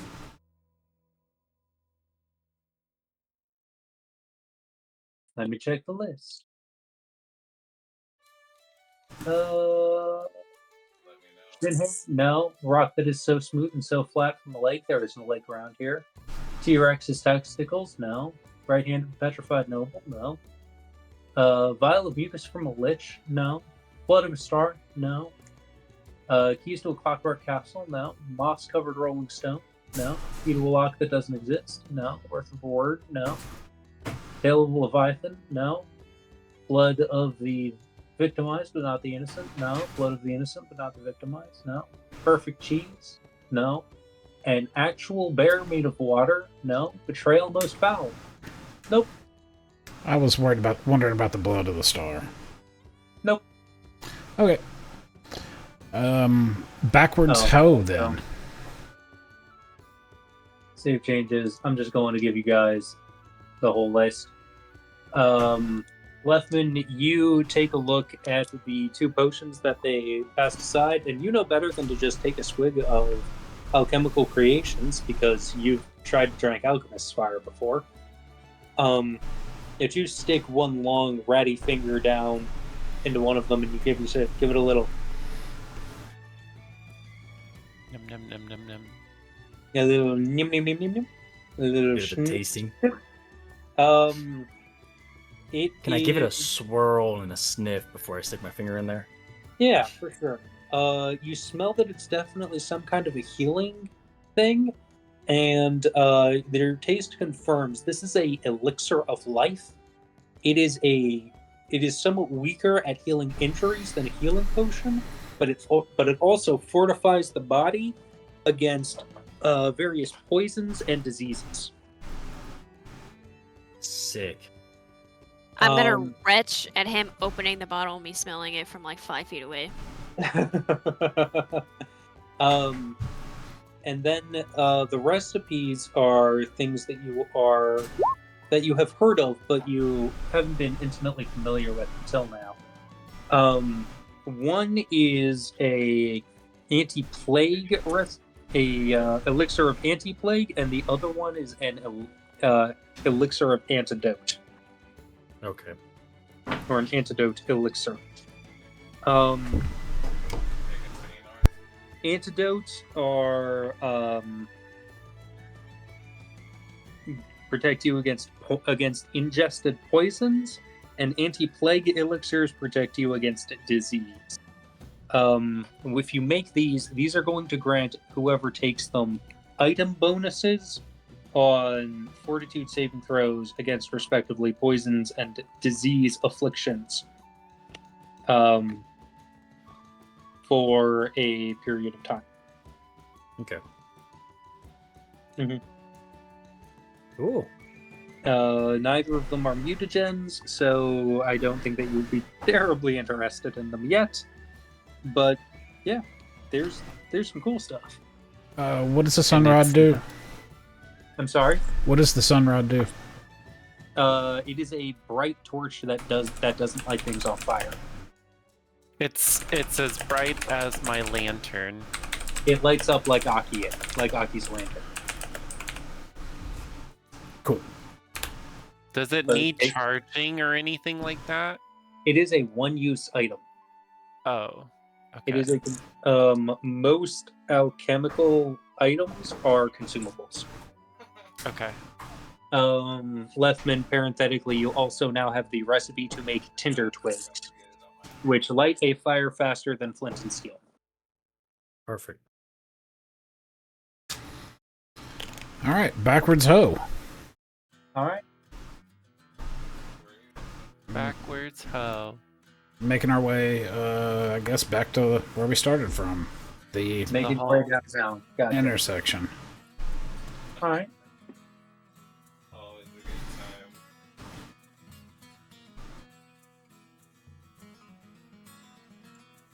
time. All right, ears. You're up this time. Which way are we going? Me? Yes, sir. Let us go up All right. or north. This Okay. direction. Mm-hmm.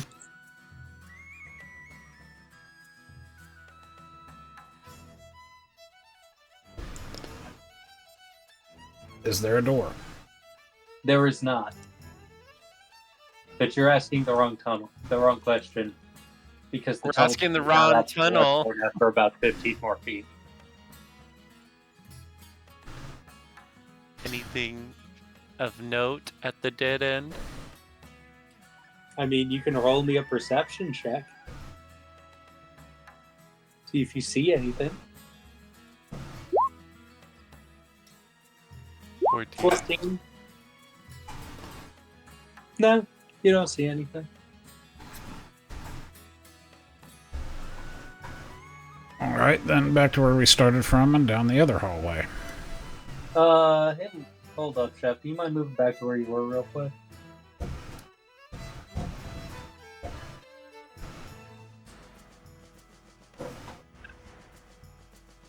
Fantastic. Leftman, a guy kicks that through the door, comes running at you with a giant pickaxe. Oh shit! Uh-oh. He is gonna swing. That's gonna be a 20 to hit. What's your upper class?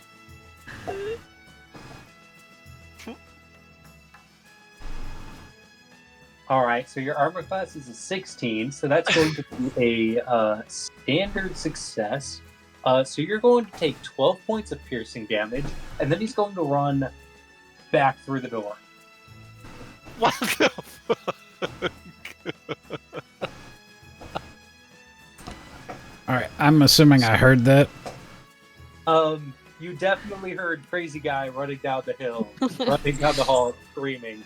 I'm going to need all of you to please roll me Initiative. perception for Initiative. initiative. And then you guys are going to hate my guts. Because Kefla over here is rolling initiative based off of his stealth. Because that was technically an ambush. And that means he rolled a 27. My. Did you change my hit points on my end, or did it just auto I change? changed it on the token, yes. Okay. Where is initiative? I can't find Yeah, it. I'm having a It's hard right time. next to Next it. to perceive. Perceive. Welcome to Pathfinder. You roll perception for initiative now. Wow, worse than me. I thought that was gonna be the bottom. My God. Alright. All of us were awful. Well, Jinx rolled a 5. Leftman rolled a 3. Alright. So, I'm just going to show you guys what's going on in here a little bit more. There is a Leftman through the now open door with a apparently pickaxe wielding psychopath. You can vaguely make out what looks to be the kitchen and another open door on the other side of it. But he is standing at their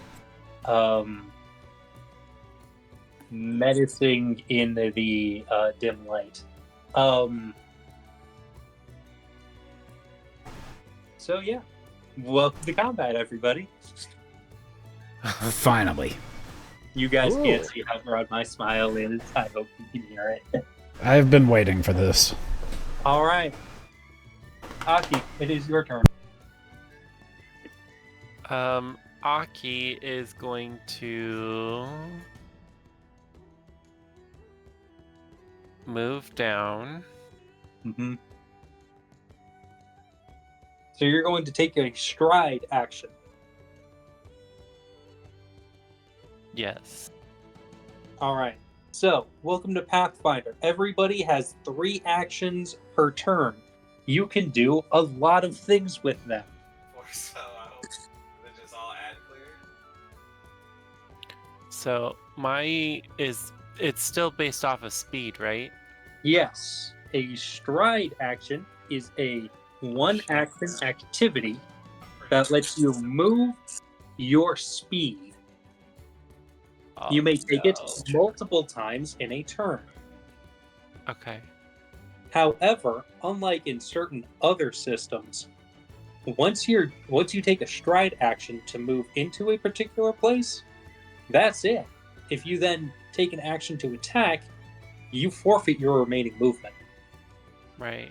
And you need to take the stride action again to move out. Okay, so I am going to... Are we able to be in the same square as someone? As an ally, yeah, I'll allow Okay. it. I'm going to move to where Jinx is. Okay. It's going to look wonky. A Sorry, little Jinx. bit. And what I'll do... How Also, far can I well, cast? you have to go there.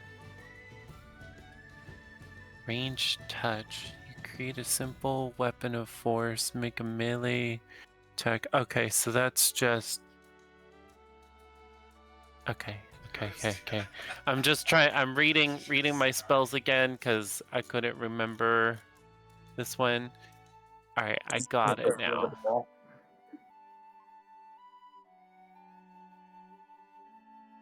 All I right. am going to do a...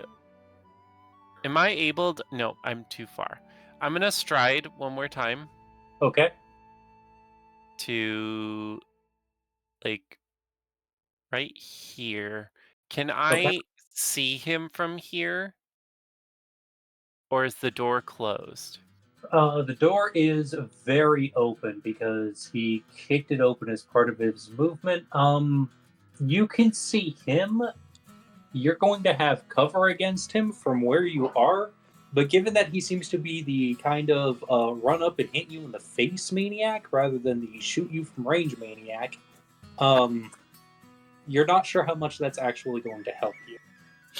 Well, that's why I'm going to force barrage. Okay.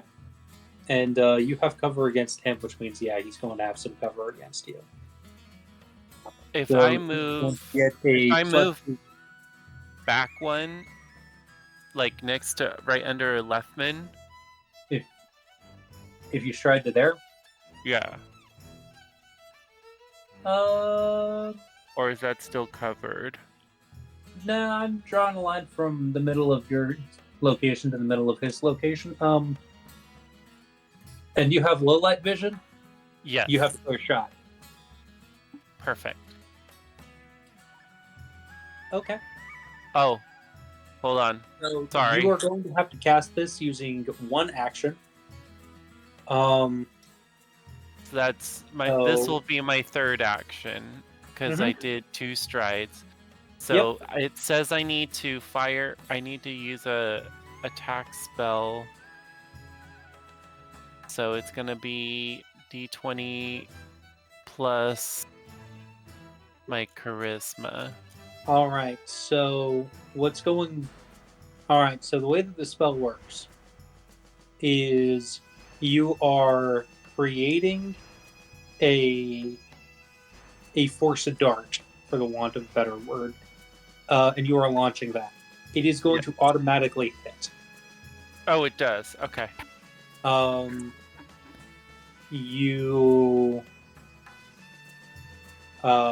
It is going to do force damage, and because you are casting it using one action, you get one dart. So you don't actually need to roll anything. He's just gonna take 4 damage. Nice. Okay. All right, And that'll be it. That will be Yeah. it for Aki. Please make a note that you also have a reaction. But because not everybody gets reactive strikes, which is basically attack of opportunity in this system, you may not be able to do a whole lot with it. Hey, Chef, it's your turn. You have 3 actions. Okay, I am going to stride All right. to Jinx. Okay. And then I'm going to stride again. Oh, grab the wrong one. Down Thusly.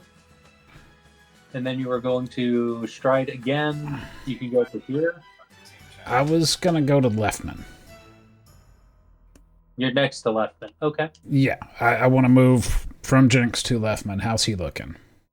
Leftman, how are you looking? I'm not looking too good.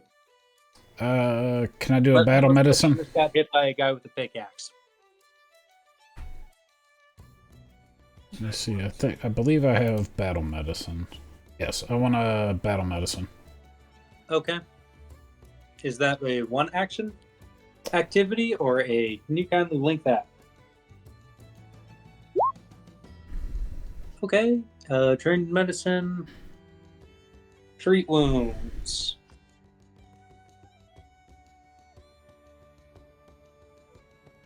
That's going to be under medicine. That's going to be under skills. Excuse me for a moment. I'm assuming I'm gonna have to treat roll a wounds. medicine check. Even in combat, you can do this. It doesn't specify.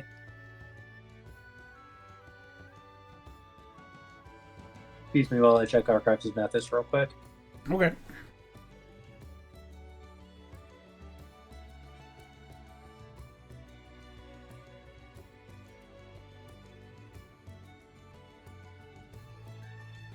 And I love my sister, but her. Alright. It does not say how many actions it takes, so I'm going to. Oh, yes, it takes one action. Okay.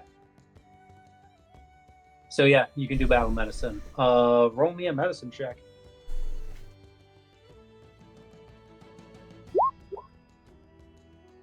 All right.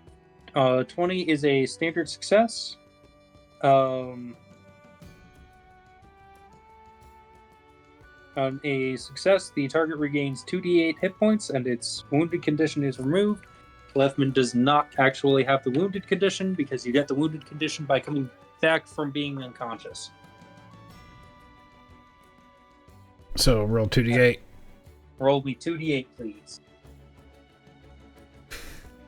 Leftman, you regain 12 hit points and you are at full. Woohoo! All right. Fuck yeah.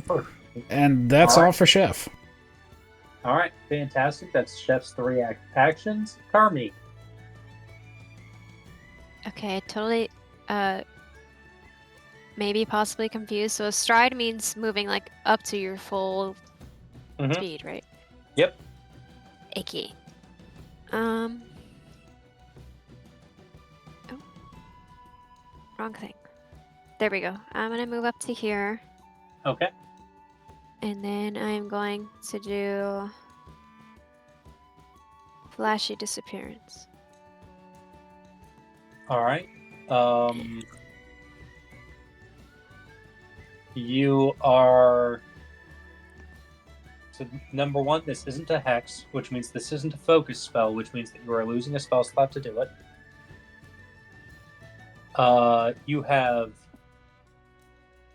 You are completely invisible. You are undetected to all creatures unless they can see invisible creatures, which nobody here can. You stride. At the end of your turn, you may. At the end of your move, at the end of this stride, if you have cover, greater cover, or concealment, you roll a stealth check to hide with a +2 status bonus. So wait, does that mean I can move again? 25? Yeah, you stride as a part of this spell. Oh. Hey, okay. 5, 10, 15, 20. 50. Oh. Now I'm Which set. is not actually enough to get into the room with the guy. No. And I'm assuming if I cast something or do something, it shows where I am, right? If you attack, then you are no longer hidden. Okay. I will stay here. Okay. I won't do the stride movement, All right. but I will grow my eldritch nails to be ready. Okay. And that'll end my turn. All right. And that's going to be Jinx. It is your turn. I am going to stride here And I'm going to throw my dagger. Okay. I already have my dagger out. What's the range on your dagger throw? I have no idea. How do I tell?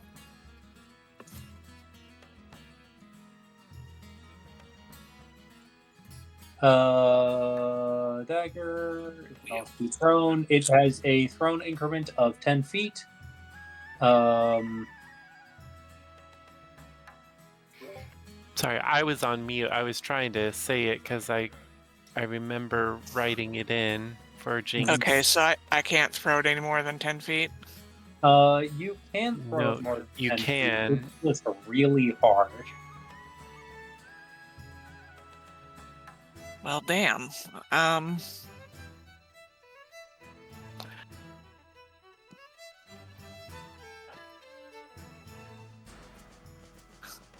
Let me see. Can I jinx this guy? It's the only thing I can what's think that of. called? Cause did you jinx someone at the parlor? No, I didn't. Okay. When you told me I could only do one person. Mm-hmm.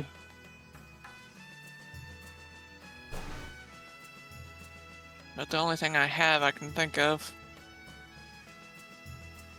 I mean, that might be helpful. Yep. Let's go ahead and do it. How do I do it, though? I'm trying to figure it out. You link Jinx in the chat and say, I want to jinx this guy.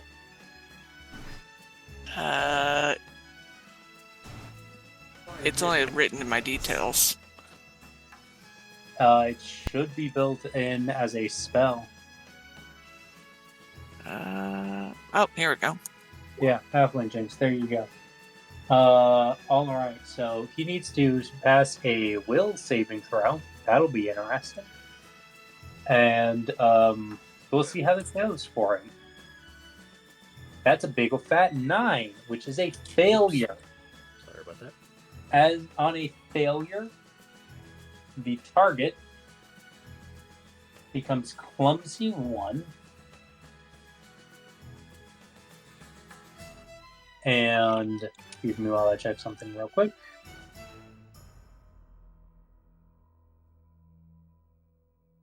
The clumsy condition includes a value. This is a status penalty to the condition value to dexterity-based checks and DCs, including armor class, reflex saves, ranged attack rolls, and any skill checks involving acrobatics, stealth, or thievery. All right, and then I'm going. Give me a moment while I check something real quick.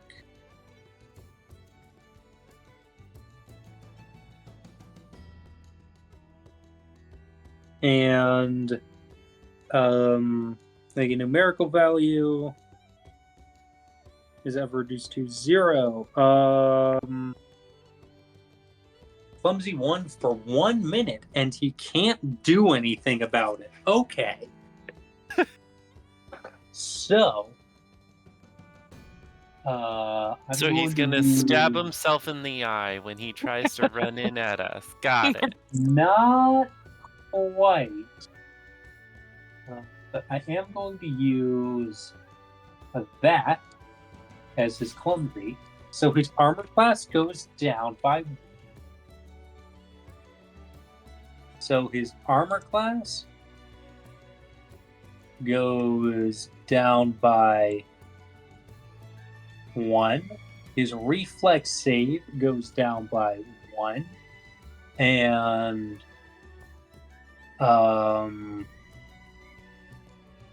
you also have a -1 to that, and also to that, which is kind of actually going to completely fuck over my plans. So, yeah. All right. He's clumsy now. I'm going to use my last action to stride back up Okay. out of range. And All right. that's it for me. Okay.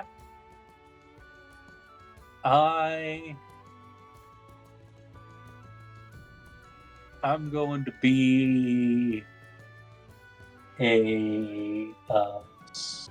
I'm not going to do shit because it's Leftman's turn. Ew. So I want. Leftman has no ranged attacks. So I'm gonna. I mean, you Look can throw at- things. I If don't, you I don't have bombs. anything to throw. I have no Oh. bombs. I'm gonna look at Chef and Aki.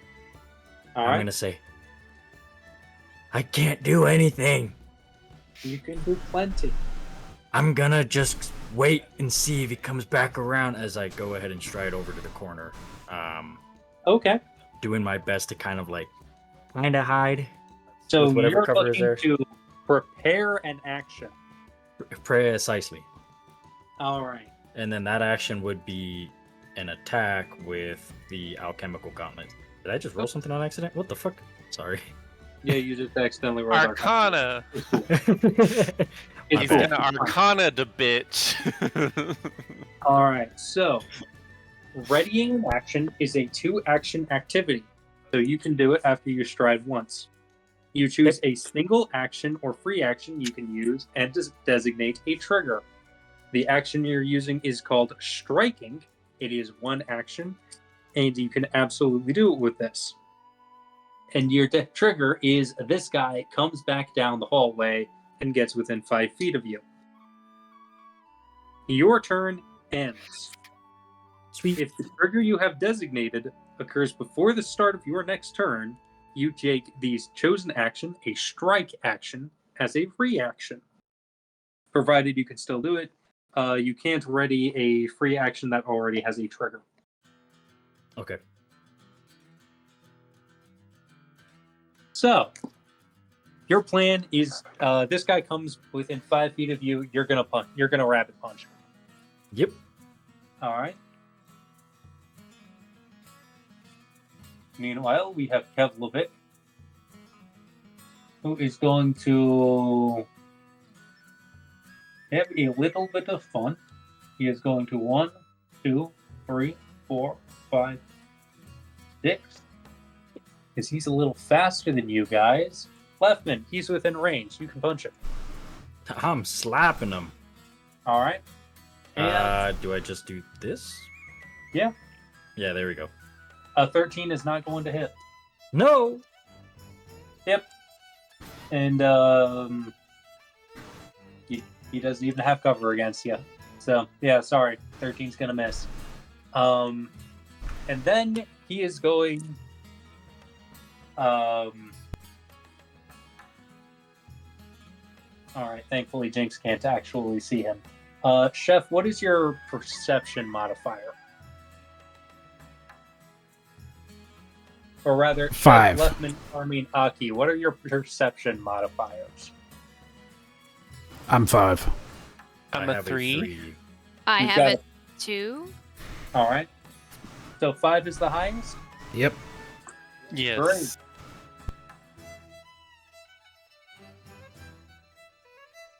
All right. You guys are going to hate my guts. He disappears.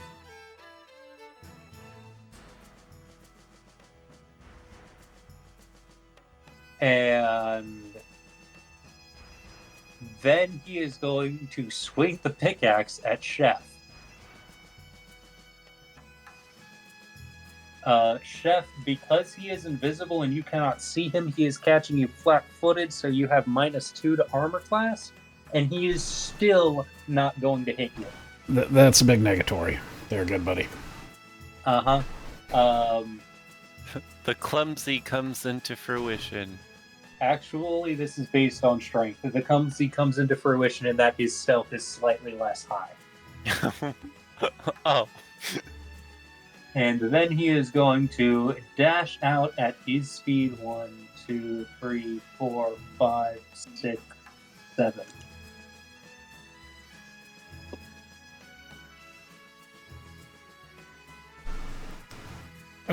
Question. Answer. Can we hear him when he is stealth? Or is he full ass just nothing? he rolls one stealth check if he beats the perception DC of everybody that he is observed by, which is 10 plus your perception modifier. He becomes hidden, which I confess I was a little non-specific about because I was not used to Pathfinder yet. But the way that stealth works, I apologize. While he is hidden from a creature, you know what space he is in, but you cannot tell precisely where he is. You do this by using the stealth to hide as an action.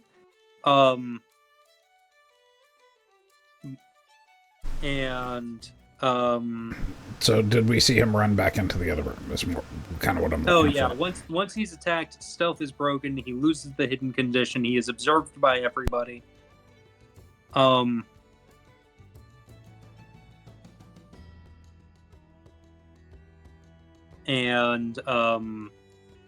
he does that, once he attacks, stealth is broken.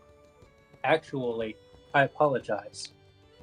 Running in is an action. Sneaky beaky like is an action. He can't run away. He is out of actions while he is here.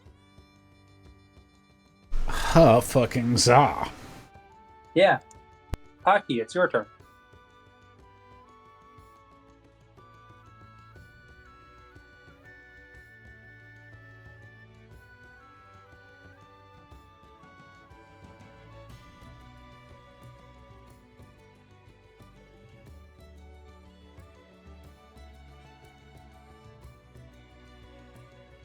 Yes, it is. Aki, you muted, homie? I was muted. I'm so sorry.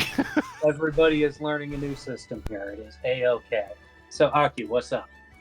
I am going to I'm gonna smack Chef on the butt and give him some infectious enthusiasm. Okay. Are you giving him a +1 status bonus to attack rolls, will saves, or charisma-based skill checks? The attack roll. All right. And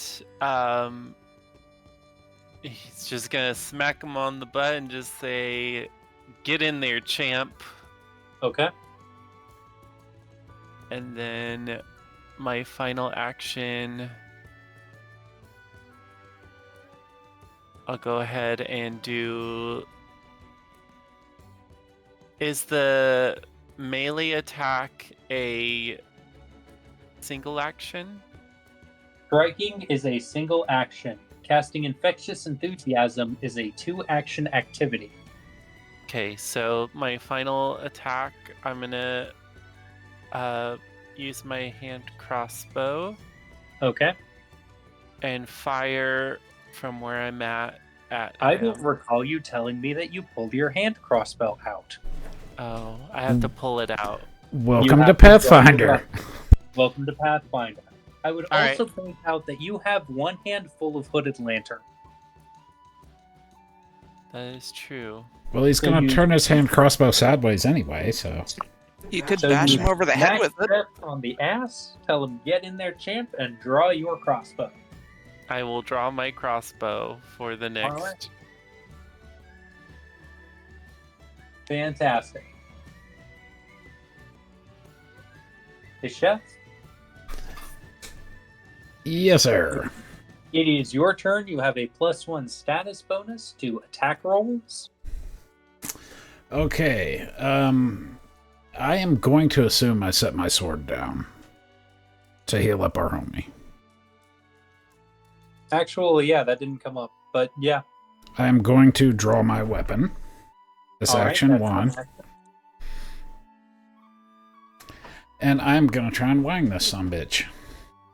Strike is your second action. Roll me a attack. With a +1, that takes you up to 22, which is going to hit for -15 points of slashing damage. Another question. Yep. If I were to attack again, would I be at disadvantage? Disadvantage? What's that? This is Pathfinder. There is a multiple attack penalty. Your first attack is free. It's fine. Your second attack or action that has the attack trait in a round has a -5 penalty. If you take 3 strikes or 3 actions that have the attack trait in a single round, the second one is at -5 and the third one's at -10. So you could try to swing, but you'll be at, instead of swinging at +6, you'll be swinging at, I'm sorry, instead of swinging at +7, you'll be swinging at +2. I'm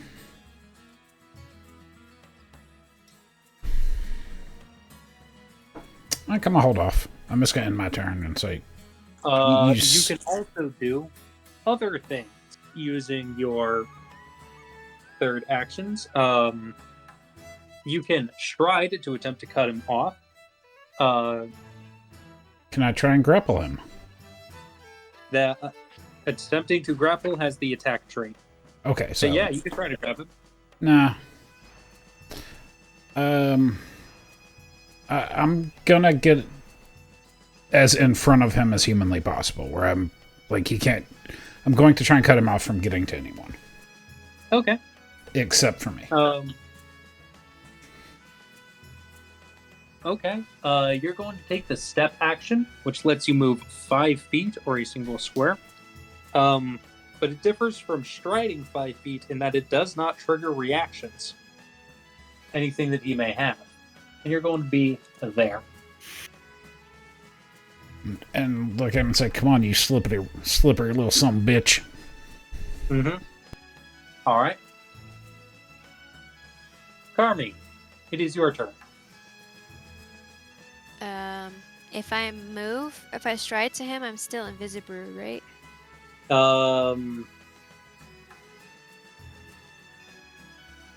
You never took the stealth check to hide, and flashy disappearance only lasts until the end of that movement.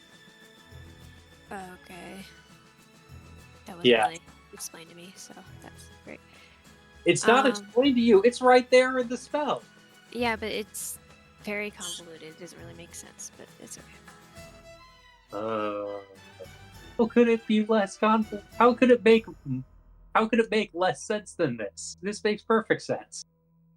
You're temporarily invisible. You are undetected to all creatures unless they can see invisible creatures. You stride at the end of your movement. If you have cover under a variety of things, you can try to hide. You get +2 on the hide, and then you become visible again. Okay. It also, I didn't know I was in cover or not. That's why I didn't do the stealth check. I was never asked to. That's why I didn't do it. You could have asked. We know Alright, for next everybody's time. learning. Everybody's learning. Make a note. Larry's a jackass about letting you hide. But actually, you know what? I'm going to let you retroactively make that stealth check. So roll stealth with +2.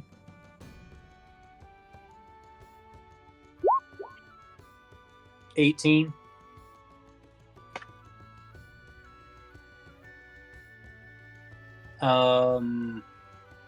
His perception DC is only 16, so yeah, you're pretty well hidden. So yeah, you are invisible. He doesn't know where you are. But if I move, am I still invisible? So you can take the sneak action if you are trained in. Are you trained in stealth? No.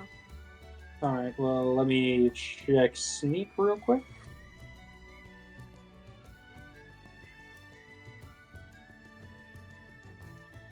You don't actually need to be hidden. You don't actually need to be trained in stealth in order to take the sneak action. You stride up to half of your speed.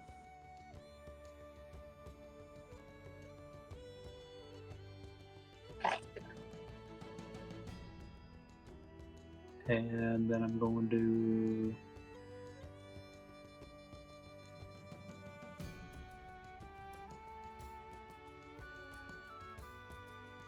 So you'd stride up to half of your speed, and then I tell you whether or not you are observed.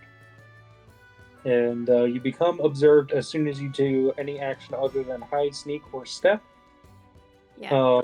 If you attempt to strike a creature, that creature is flat-footed against that attack. You become observed. Flat-footed means that he is at -2 armor class against specifically you. Okay. Okay. Mm-hmm. I'm gonna go exactly where Chef is then. Okay. Right next to him.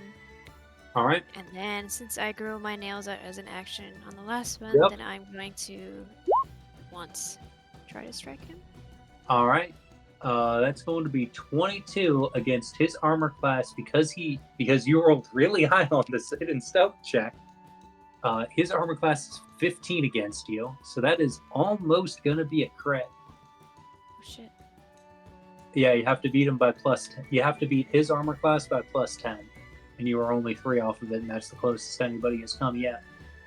And that's going to do 1 plus your strength modifier, so that's going to be -1.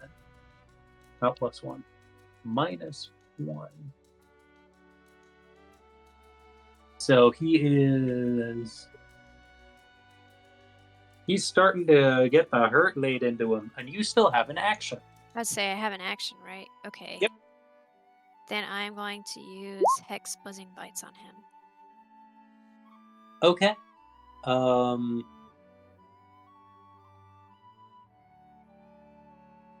Oh, dang. Okay, so he just takes the damage.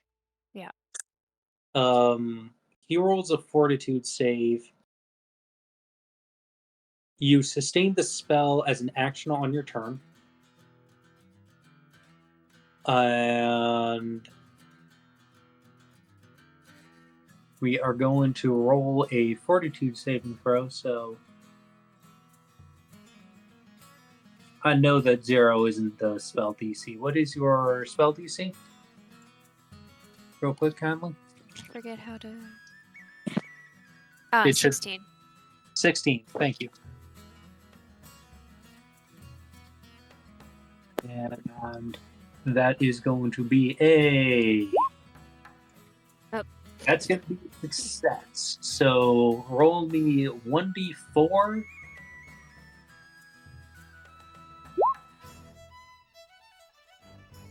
All right. So that's going to be, he takes half damage. So I'm going to round that down to 2 damage. So that's going to be 38. And on a critical failure, he is sickened 1. Okay. So I mean, that's going to be... A really quick question. So Yep. on the next turn, I take an action to still concentrate on it, and then it would proc again, Yep. right? Yes. But he wouldn't have to roll again. He would automatically succeed. No, he has to roll the saving throw every time he is affected by every time you sustain the spell. Oh, I apologize. No, it's No. only once. No. He takes damage every time you sustain the spell. He only takes the fortitude save once. Okay, cool.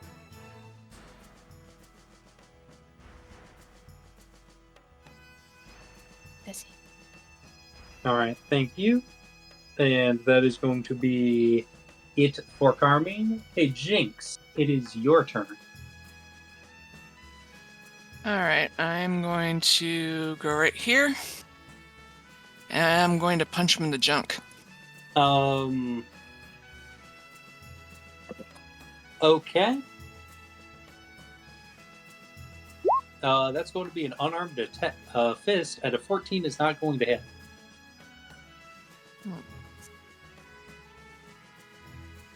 May I make a suggestion here?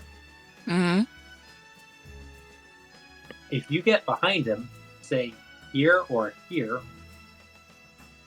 that puts you in flanking, and that means that his armor class is reduced by 2 to both you and left.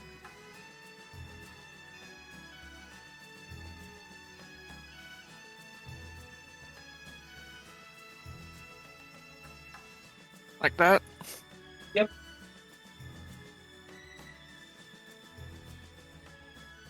And you're going something like that? Okay. So Unless you want to start tumbling through him.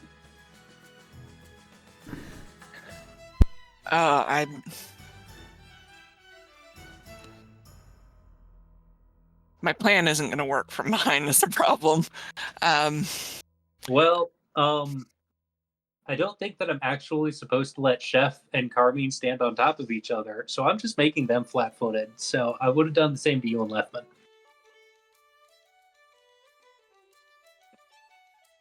How do you feel about that -2 to your armor class, folks? And unlike Chef, I think that both of you guys can get one shot by him fairly simply. All right, I'm going to attempt to climb him. You have used your 3 actions: 1 to move down, 1 to attack, and then 1 to get behind him. Okay. Yeah. So that's going to be Leftman's turn. Leftman, you are flanking this guy now.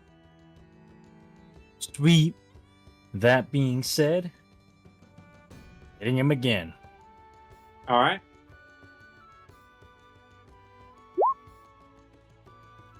Okay. fuck yeah, he did.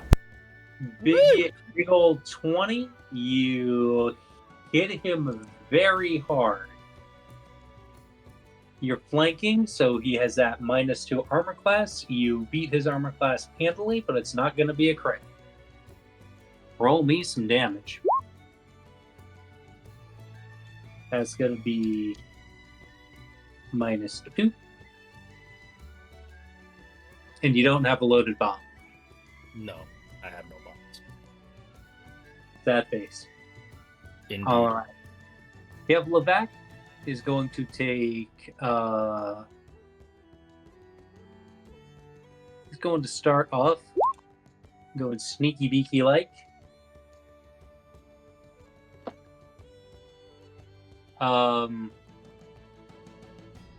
It is not going to work so well because I rolled a 6, and that brings him up to 13, which isn't enough to beat everybody. Which means that it just flat out does not work. He is not hidden, but he does get to step. And he's going to step here. And then he is going to swing once at Jinx. Jinx, an 11 is not going to hit you, will it? My AC No. is 17. All right. And then So he goes high. 5, 10, 15, 20, 25, 30, 35. Then he's going to bug out.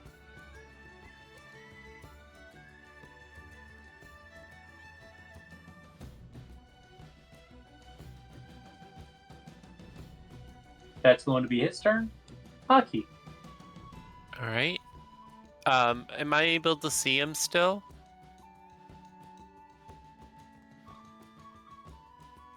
He's not invisible, but he is hidden behind a wall. Okay. I'm gonna stride All right. then, so I can get a little bit closer Okay. to here. All right. And then I'm gonna use my cantrip Daze Okay. on him. He's still a little hidden behind the wall, but that's okay. That's going to be a 2-action thing.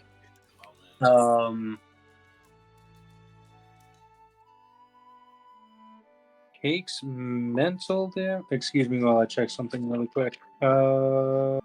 Saving throws, basic saves, basic saving throw. Says a The will damage save. on takes no damage on a critical success, half damage on a success, full damage on a failure, double damage on a crit fail. Okay. And he needs to beat a 17. That's going to be a standard success. Please roll me 1d6. Okay.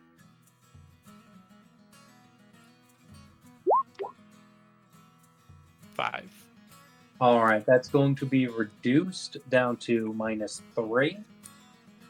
Because he has a weakness to mental damage, this is going to be further an additional 5 points of damage. And that's going to be that for this. Or, Aki. that's going to be it for Aki's turn. That's it. Chef, Yes, sir. it's your turn. How far is he? I need to measure. Well, I'm gonna stride twice to be right up beside him. All right.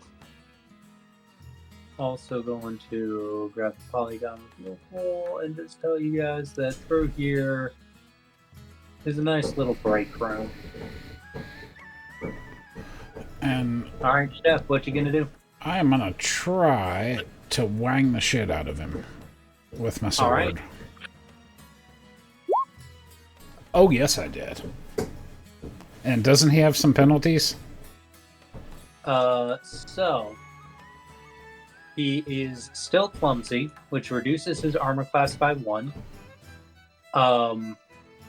He is, however, that is all. And you do no longer have the +1 from infectious enthusiasm because that only lasts for 1 round. However, His because AC you is rolled a 16. natural 20, the degree of success is increased by 1. So you go from hitting him on a standard success because you only beat his armor class by 9 to a critical success. So I just cleave this motherfucker in half, is what you're saying? Which means that you just deal 28 points of damage to him.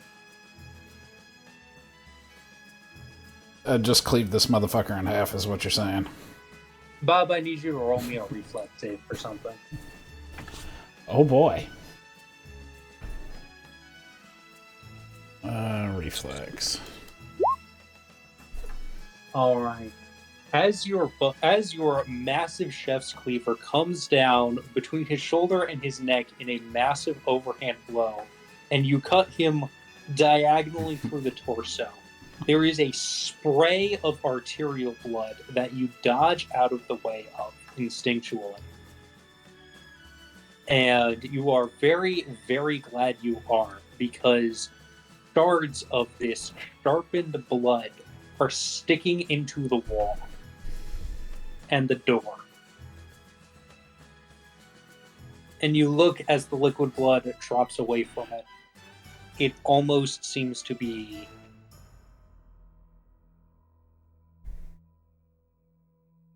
solidifying, calcifying. Okay.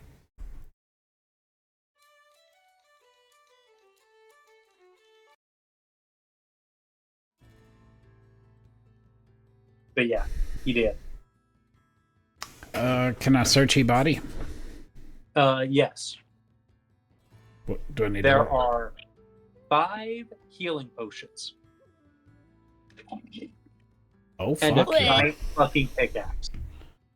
I will take one and give one to everybody else. Okay. Because I'm a Everyone's benevolent got to make god. a note. You have a lesser healing potion. I will force it back into Chef's hands. Oh, yes, I Ew. forgot. So I will not take his head healing. I will take 2. Each lesser healing potion heals 1d8 hit points.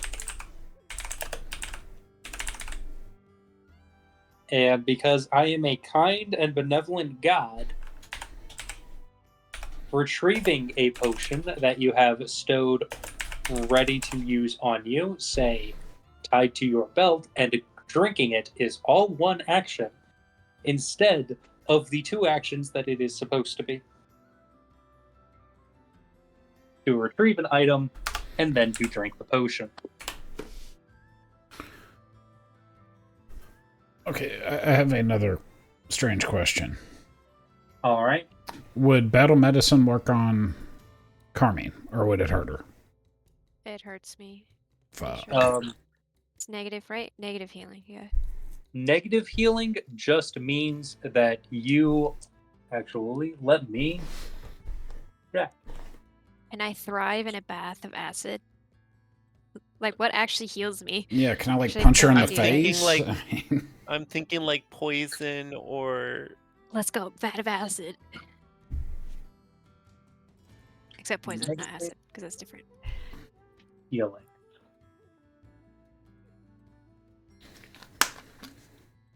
All right.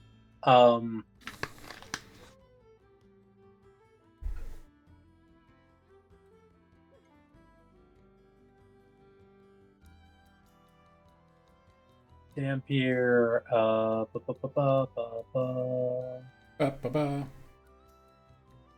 Yes.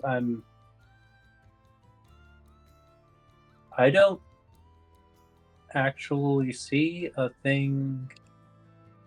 Dampier. I don't actually see anything about negative healing. It may be in legacy content. There it is. Negative healing ability. Okay. So, in the remaster, they changed the name of this slightly to Void Healing. A creature with Void Healing draws health from Void energy rather than Vitality energy. So, mundane healing works on you. Healing potions work on you. A cleric casting healing magic harms you. Oh, so I can't pop the potion. Would you can like that back? absolutely pop the potion. Yes, please.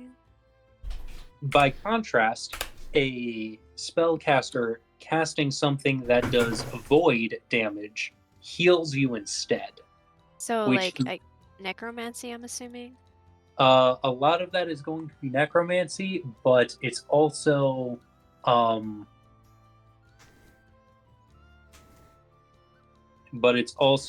things like going to the plane that's the origination of undead will slowly drain the life out of all of your allies, and you will feel invigorated by it. Oh, okay, that's cool. Okay. Yes. So yeah, but like. Okay, so basically, like any healing magic hurts me, The but magic does not work well on you. okay. You also have low light vision. Because you're very human, you don't get dark vision. But yeah, healing potions work on you. By contrast, unlike the rest of everybody here, a spoilt healing potion that normally does damage or that has been corrupted in some way by the void will also heal you. Yummy. Nice. So I'm going to need to remember to work that in sometime. All right. But clerics gain the ability to do things like channel the energies of the outer planes and via the gods to like just harm people, and that doesn't work at all. That is the exact opposite of what they want to do to you.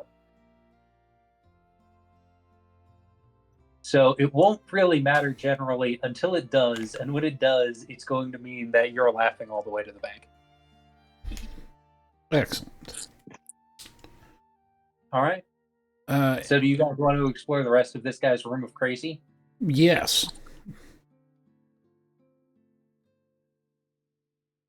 All right. I will tell you flat out, there is no more loot.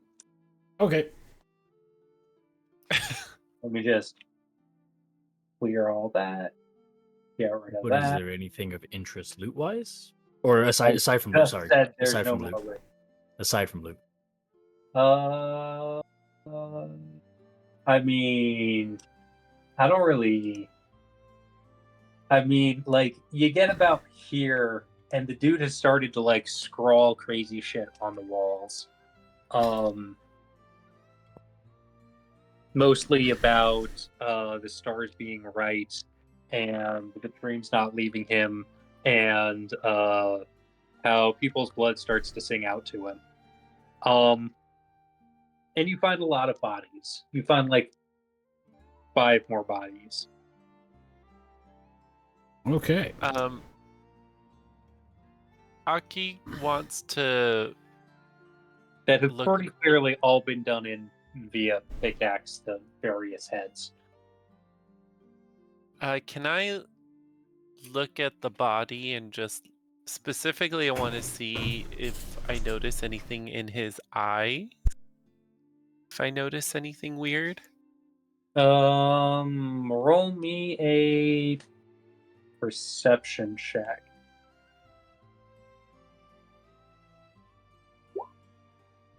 Nope.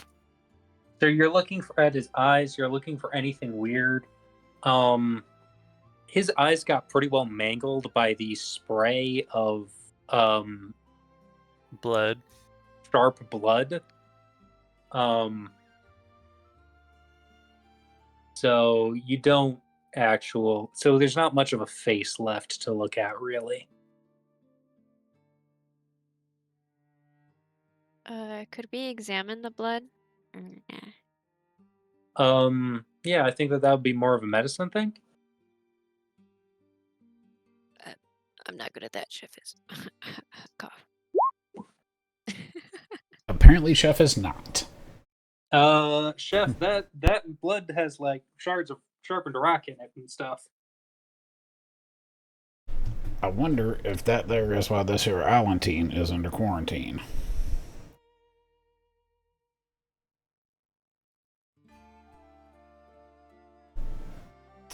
Y'all ready to head back and collect our winnings? Yeah, sounds good. Yes, no. I'm gonna carry the pickaxe with me as proof of death. All right.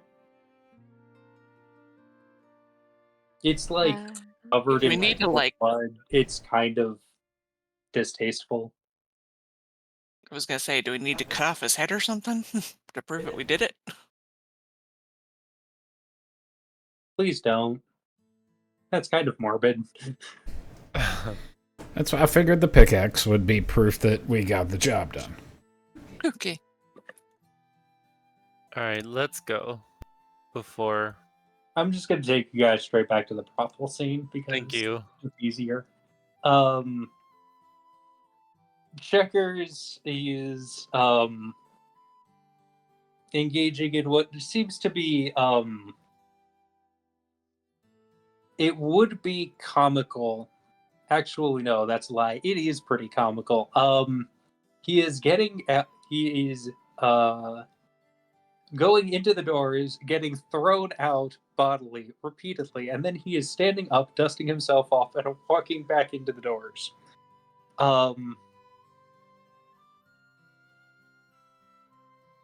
And he seems to have been at this for the last half hour.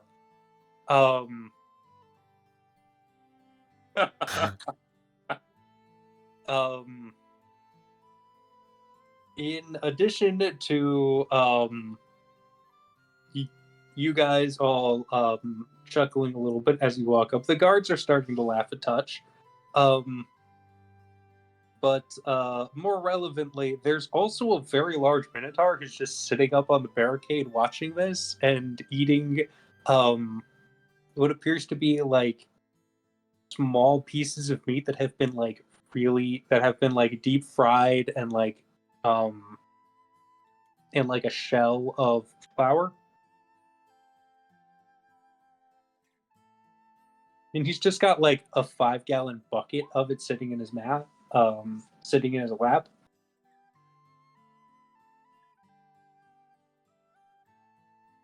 Carnivore popcorn.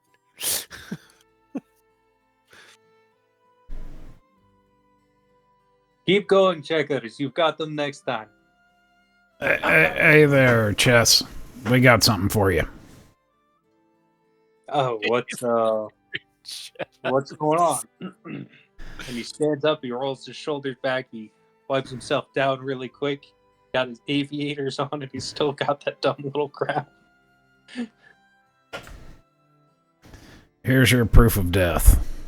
Gonna drop the pickaxe on the ground.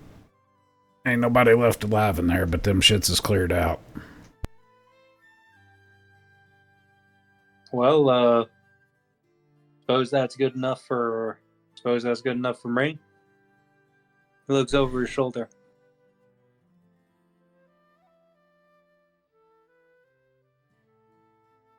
You'll probably want to take that up with the big guy as well.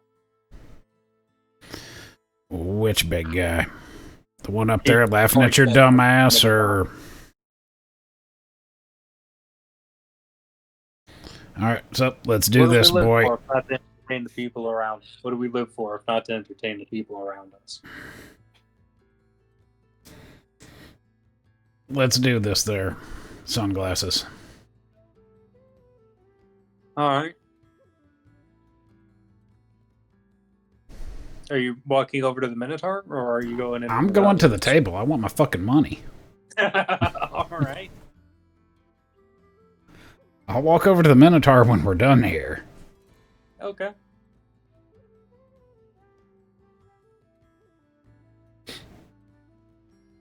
So, you guys sit down at the table. You remember your card. Yes, I do. All right. Well then, Italia, he's back. He's done the task that I asked of him, so we're even on the table. So he flips over the Queen of Diamonds, and I flip over the Ace of Clubs. Let's go, baby. I would not have asked for a loan if I knew I wouldn't win. There's technically only one card that could have beat me. A massive hand comes down on his shoulder. You know, checkers, you should probably stop gambling so much. Fuck you, Kenyas. You don't know my life. You don't know me. You don't make my choices. Who are you, my mom? No. But who are these people? Chef, pleasure to meet you, sir. Ah, yes, the travelers who were mentioned. Who have already caused a minor amount of heartache and interest in my people. Greetings. I don't actually have my notes on me. I am Kuzma, the Kenyas of the region. Welcome to my... He gestures around it in a way that indicates the whole city. My humble abode. How can I help you? Thank you for having us, sir. I was informed that you might like to know that the mine issue has been taken care of. Excellent. Now, checkers. How long until my people can go back out and begin to live their lives and do their jobs?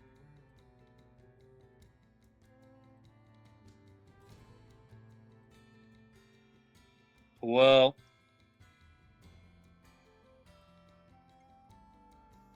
Hear me in here? yes, hubby, we can still hear you. Fire team chat.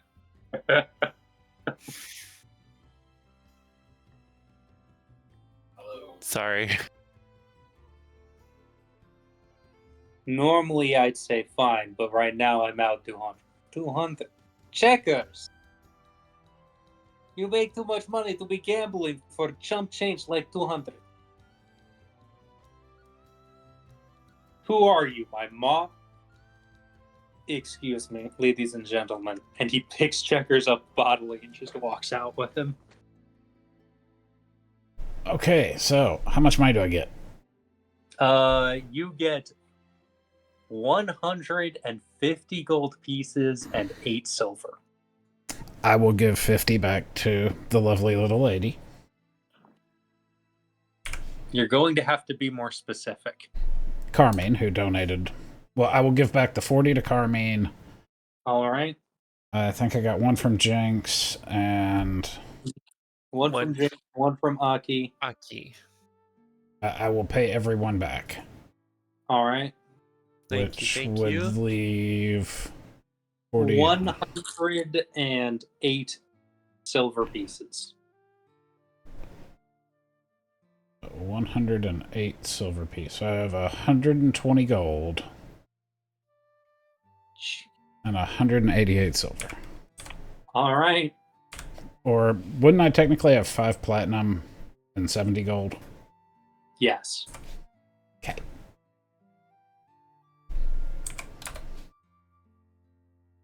We really need a bag of gold. And as you say that, the old man comes out. Well then, I suppose that the Kenyas is handling business. Natalia, do you and your girls mind clearing the premises? I need to talk to the five. Yeah, of course, Candace. Girls? And they're going to all go down over here. Janice gestures at the table. Everybody take a seat. Everyone take a seat, please. The chef's gonna stick a hand out. Pleasure to meet you, Mr. Gordon, who? I'm sorry, do you have a name? People call me Chef. That's not what I asked. I asked for your name. Yeah, I do in fact have a name. It'll cost you. I'm going to enjoy this. Still, take a seat, please. I'll sit down. Mm-hmm.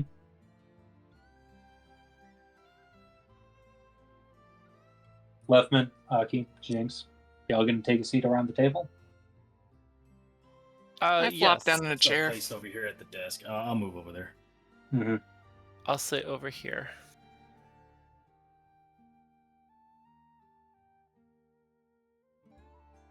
It's not letting me move me for some reason. There we go. Hey, we got there.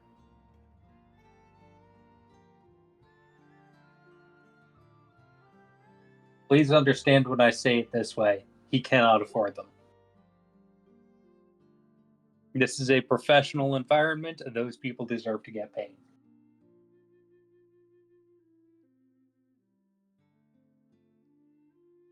So, as you have no doubt considered, I am a great many things to a great many people. However, he plops down the dispatches in front of you, and he hands the top one to Carmine. It starts with to Inquisitor Gordio.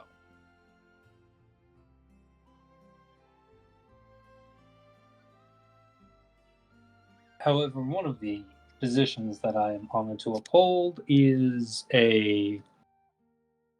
well, you don't need to know rank, but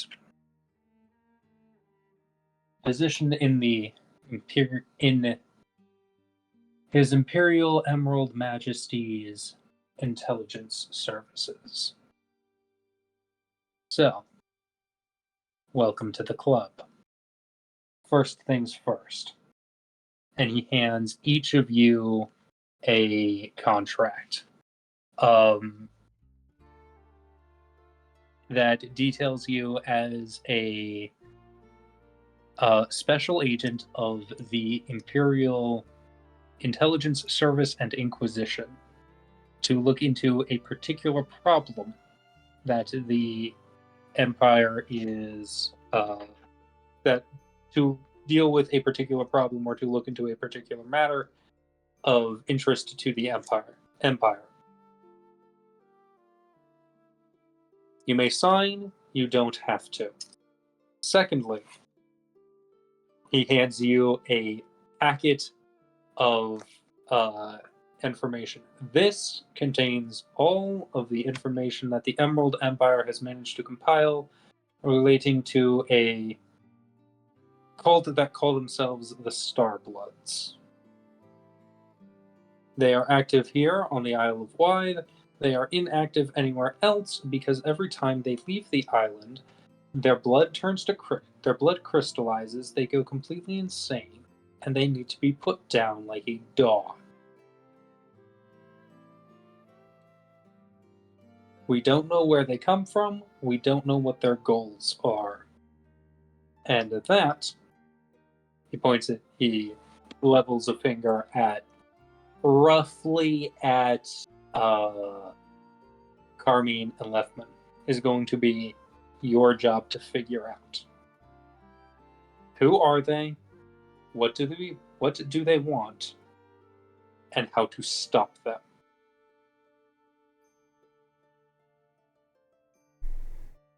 In exchange, your records will be completely expunged. You will be declared heroes of the Empire and be given free reign to travel anywhere you so desire. If you desire to travel beyond the borders of the Emerald Empire, frankly, he puts a hand up to his face. Frankly, I don't blame you. You will be given special dispensation as agents of the appropriate consulate, which gets you a number of shiny abilities, including diplomatic immunity.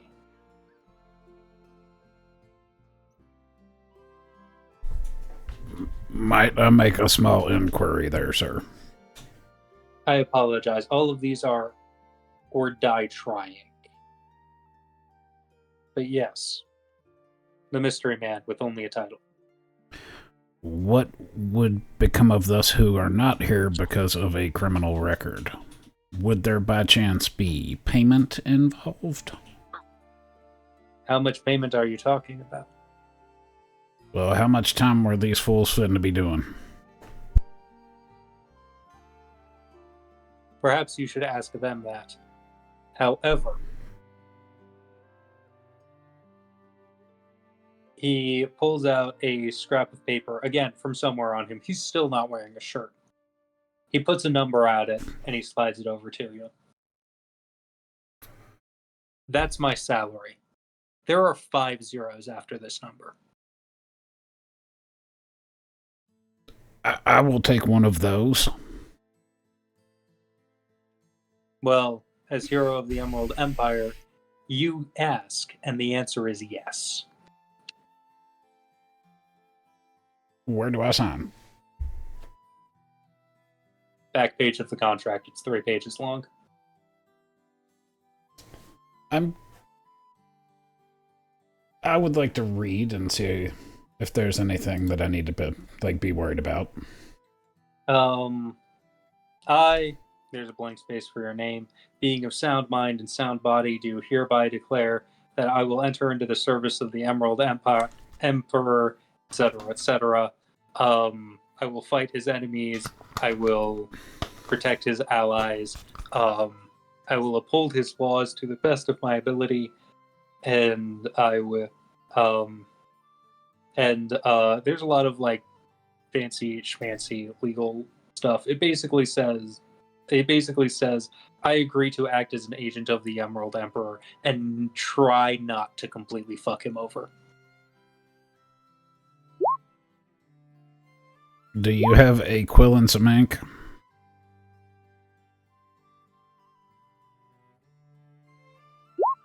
There's a quill and ink in the middle of it. There's a number of pens and an inkwell on the table. So, yes. Chef will fill in the first block, Chef, and sign it, Chef. All right.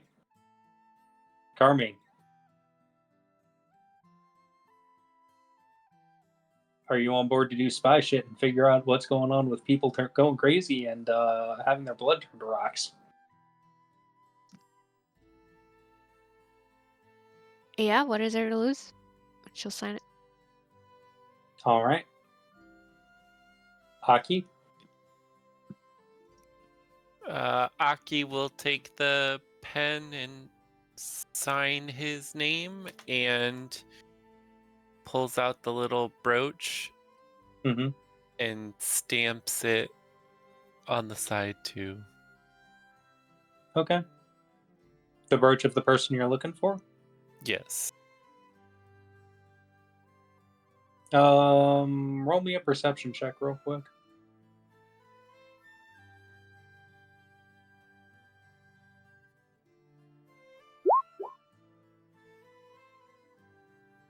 You're looking at Gordio as you pull out the brooch. He sees it, and there's a flash of recognition across his face. Leftman, are you in? I'm in. I'm signing it. All right.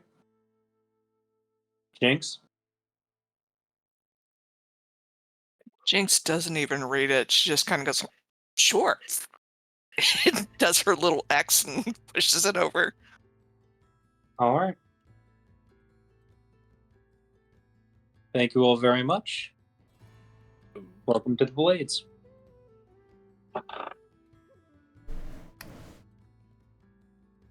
And thank you all very much for coming out and joining me this evening. I really appreciate it. I really love spending time with everybody. I have some news. Due to a schedule conflict, I will not be able to make it next week, the 30th of June. We can either attempt to reschedule to a different day, perhaps the 29th. But because I know that may not work for everybody, the next session that I am willing to commit to is the 7th of July. Should Thank you be all. good. I'm down to Thank you all very reschedule much. if you all are. We can discuss it this week. We can discuss that off stream. But thank you all very much for coming out and joining me. I really appreciate it when we get everybody together. Once again, welcome to the Imperial Blades. And I will see you guys perhaps later this week, but definitely in 2. Bye. Bye. Like, comment, subscribe. We love you.